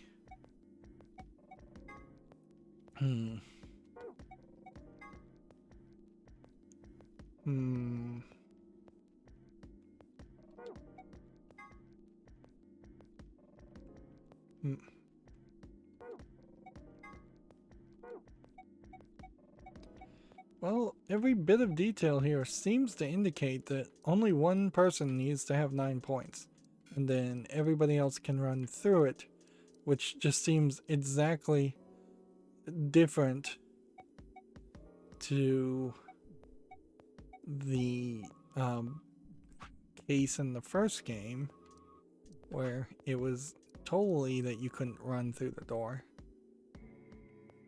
Which, on a certain level, changing rules up so much is a little weird, because it's a somewhat complicated system, and you would kind of want the Nonary games to stay somewhat the same for at least a couple games.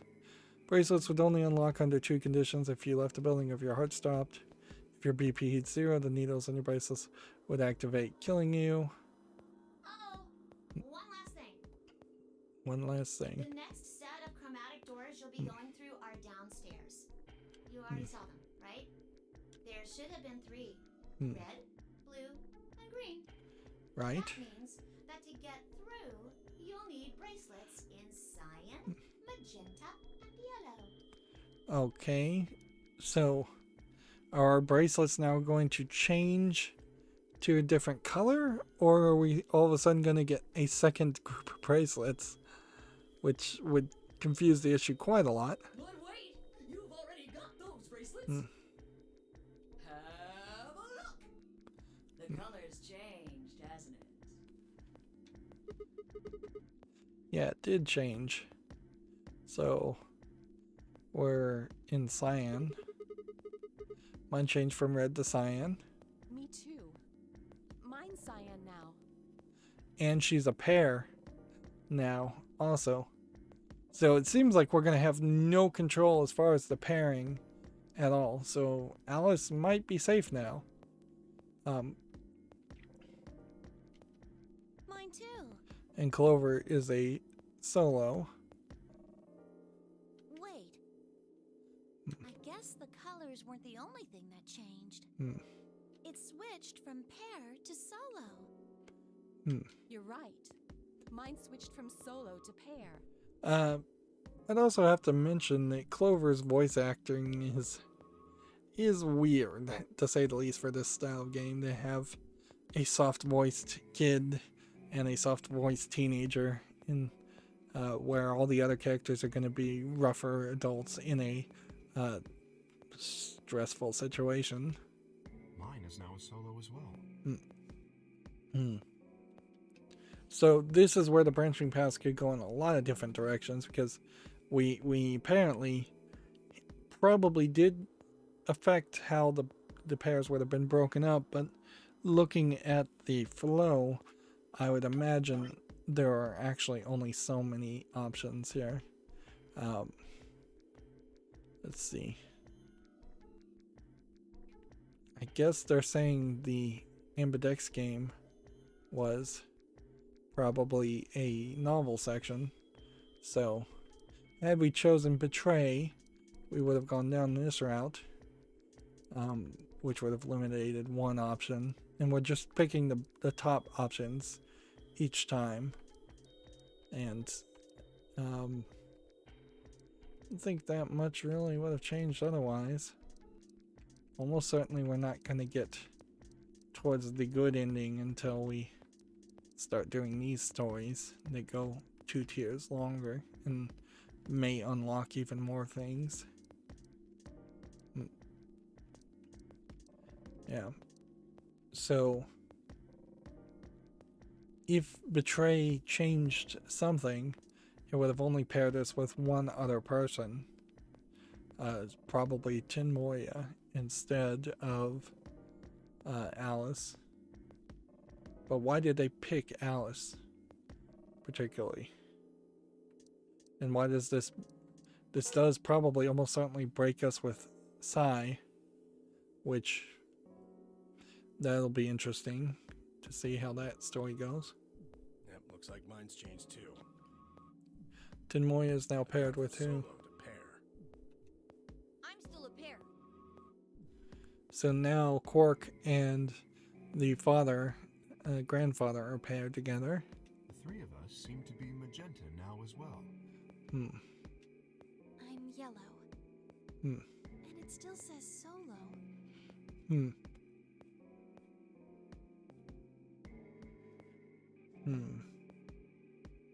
Fi, you and Dio are yellow now too, right? Yeah. So now Fi is with Dio paired. Looks like I'm a pair. When did they change? Back when the AV gates closed. When they closed when you went in, or when they closed when the bunny changed to close them? As soon as the gates close, your colors get all shuffled up automatically. Interesting. That must be when you walk out, because it would totally confuse the game quite a bit if the colors all get shuffled up automatically and you're still in the middle of voting. The pair and solo assignments hop around a bit too. And of course, it's totally random. I don't believe that. No rules or anything. Now, with all of that explained, I must bid you Adieu. Sadly, we may never meet again. What? Well, there's not really anything for me to facilitate anymore. I mean, you guys are good from here, right? So we might be done with Zero, which probably something like that should happen. As much as I have just complained about how the Zero in the first game was pretty much a non-character.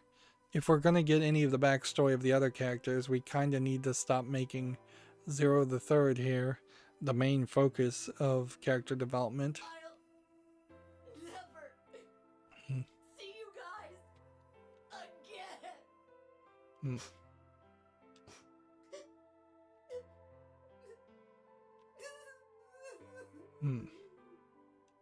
Did you really think I was gonna cry?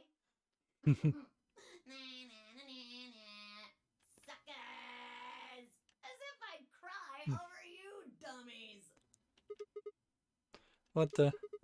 Yeah, sure. Sure. You mad? Anyway, good luck. I may be gone, but I'm always watching. Maybe I'll see you again someday. Have a nice tragedy. Have a nice tragedy. Which, if we go back and look at the archives, the have a nice story here. Have a nice trick. Have a nice trap. Have a nice traitor. Have a nice tragedy. So, assuming the TR is not the hint there, you have ICK, and then AP, and then AITOR. Let's see. Was there somebody that had a name that starts with I? I don't think so. Was there somebody? Psy? Sounds like I. A trap could be Alice for A. Trader, though, then would be what? AI? No. So I don't think there's much you can get from that. Unless there's some anagram in what he's saying at the end of each sentence. And once again, I don't think I can figure out anagrams. Piece of shit. If I could just get my hands on that little fucker, I'd squeeze him till he popped. That sounds gross. I don't really want to think about that. So what happens now? We've still got a while until the chromatic doors open. 42 minutes. Yeah. So last time we looked at this, it was like 2 hours, so it's been in-game time and potentially actual time, nearly 2 hours. We should go and see if we can find any other exits. Should investigate the dead body some more. Maybe there's a vent or a disposal chute or something. If there's a chance Zero missed something. I concur. There's no point in standing around. This clearly is set up so that somebody's going to get murdered. We lose nothing by looking, and if we find nothing, we can always return and go through the chromatic doors. Let's split up. 5 minutes would give us a good half hour, so... Let's meet in front of the chromatic doors 5 minutes before they open then. Any objections? So Sai is suggesting everybody split up. So that kind of implies nobody's going to get murdered. Although I kind of feel like somebody might get murdered. There were none. After some nods and mumbling, they split up and moved off to investigate.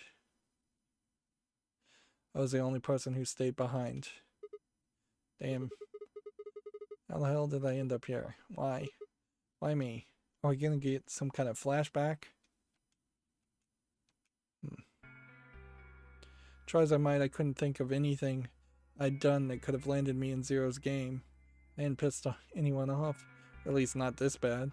I didn't owe anybody money, and my family certainly wasn't rich. And if anyone was hoping to get a fat ransom payout from me, they were going to be very disappointed. So obviously his family doesn't like him that much. Obviously, I wasn't some kind of genius, nor was I an Olympic athlete. I certainly hadn't been chosen by God to fulfill some great purpose on his earth. Well, at least if I was, I didn't know it yet. Had I started a fight with a frightening or mysterious new religion? No. Had I hacked into some terrorist group's server? No. Had I witnessed an assassination? No. Had I gotten wasted and had a one-night stand with the mistress of a prominent politician? Well, yes. But it was just that one time. And she was the one who went after me. That's an interesting line of dialogue to throw out there. Anyway, I was just an ordinary college student. Interesting, I really wouldn't have thought of him from just still being in college. If there was any reason I'd been abducted and put in a Nonary game, I'm sure I couldn't see it. The real question to ask here, and I'm surprised Clover hasn't asked it, do these people have twins or siblings of some sort? Because the previous Nonary games were all about that, about kidnapping twins and putting them through an identical Nonary game across the planet. And I'm not sure if that's the case here or not, because it's not like there's any puzzles we've seen so far that feel like they couldn't have been solved easily by the people in this specific Nonary game. Also, the motivation for the reason that the Nonary game happened in the first game is almost certainly not the same motivation that this one is happening. Why was this happening to me? I thought back to what I'd been doing right before I was taken. The memories were still a little blurry, but they were there. So we are going to get a flashback, but I don't think we're going to get a major flashback. I feel like some of the flashbacks in the first game were very additional. And here you can see this is very much just a flat animation. The whole game probably could have looked like this and been fine. December 25th, 2028, early morning, California desert. California desert, okay. Who's to say what that specifically means? All of California could be a desert in 2028. Doesn't feel so deserty, though. It looks like there's an actual college there. The moon was beautiful. I just finished writing a paper due that day and was heading to my car from the research building. The parking lot was empty and bright. The bright moon cast sharp shadows across the chilly pavement. I'm fairly certain at least Clover was Japanese, and Tomoya obviously is Japanese, which pretty much puts the kid as being Japanese. Alice is an ancient Egyptian princess. So it feels like we have a slightly more diverse cast than I thought we were really going to have. It felt like pretty much everybody in the first game was Japanese, even if they were dressed and sometimes looked and sometimes had different hair color from Japanese people. But also in 2028, who knows? So we may find that each of these characters were kidnapped across the planet and brought to the same place. Last time I'd looked at the clock, it said it was 2 in the morning, which meant that today was Christmas Day. So why was I at school, typing away feverishly on Christmas? There was 3 reasons. First, my home computer had suddenly decided to eat poop. When I hit the power button, it just got nothing. I didn't have time to spend all night troubleshooting the stupid thing, so I headed back to the campus to use one of the school's machines.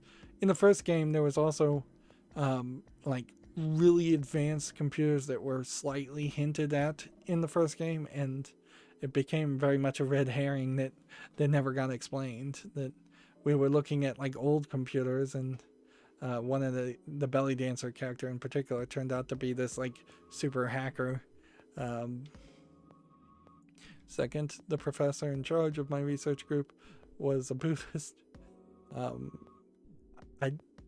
That would be weird, certainly, for a specific professor to establish what days the college would be open and closed. It would be much easier to either have the entire college say we're gonna recognize Christmas or we're not. Christmas didn't appear to have any sort of significance to him, and part of me couldn't shake the thought that he was trying to make some kind of point. It seems like you would be bringing bad karma upon yourself as a Buddhist to actively and intentionally create frustration, at the very least, amongst your students. Third, my girlfriend had broken up with me a week before. I'm sorry. I don't think we should see each other anymore. Goodbye. All I got was that one cold email. Try as I might, I couldn't even get in touch with her. I wonder if the girlfriend is going to show up dead.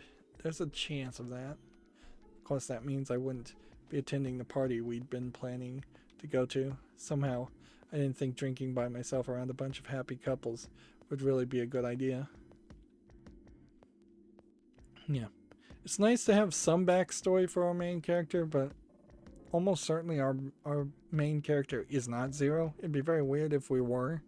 At some point the game is going to have to tell me I am Zero, I have to kill him to win, if that's the case, and I wouldn't be completely opposed to the idea of playing as Zero.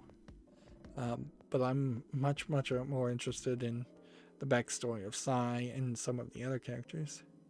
At any rate, I'd stay up all night to finish my paper, and I emailed it to my professor before the sun began to rise. As I walked across the parking lot, I felt light. Perhaps it was the relief of finishing my paper, or perhaps it was the 5 energy drinks I chugged to stay awake. Perhaps it was both. 5 energy drinks. Man, you're gonna die of a heart attack drinking that much.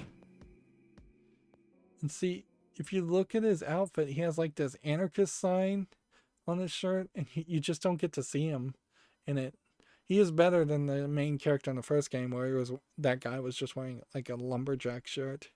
But he's got these big old muscles, and he has kind of like a police badge, and it looks like some kind of equivalent of Black Power fist on his shirt too.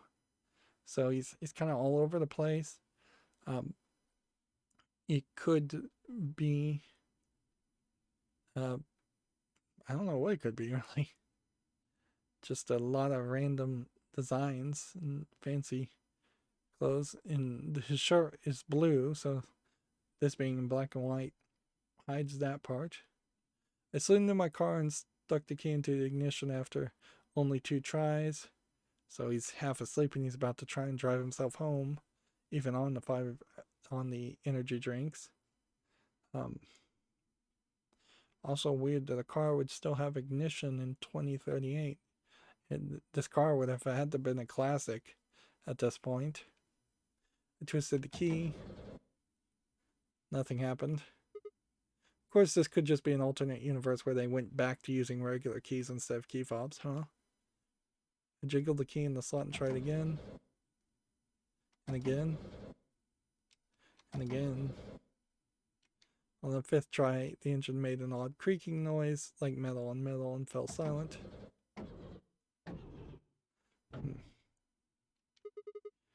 God damn it. You stupid piece of poop. A lot of cussing. I screamed and pounded at the steering wheel, but nothing worked.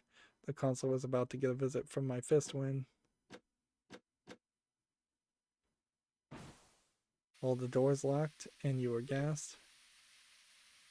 Yeah, his shirt just has a whole bunch of different logos and ideas on it. Huh? What? What the hell is this? Why is my car smoking? I clawed at the door, and for a moment I thought that it was just my panic or lack of sleep that was keeping me from opening it. It wasn't long before I realized the truth. She opened. What was going on? My mind was racing, trying desperately to puzzle out what had happened through the haze of fear and caffeine-fueled neuron misfires. That was when I saw it. Just a glimpse in the rearview mirror. But I was certain. There was someone behind my car. I spun around as fast as I could, as a very tired college student sitting in a car can. Who's there? So you have a person in a poncho and a gas mask like we saw in the first game. They really didn't do much with that depiction. My vision started to swarm as the smoke filled the car. The more of it I inhaled, the heavier my body felt. I could already feel the world starting to go dark. Last of my strength failed, and I collapsed sideways into the passenger seat. My eyes slowly dropped close.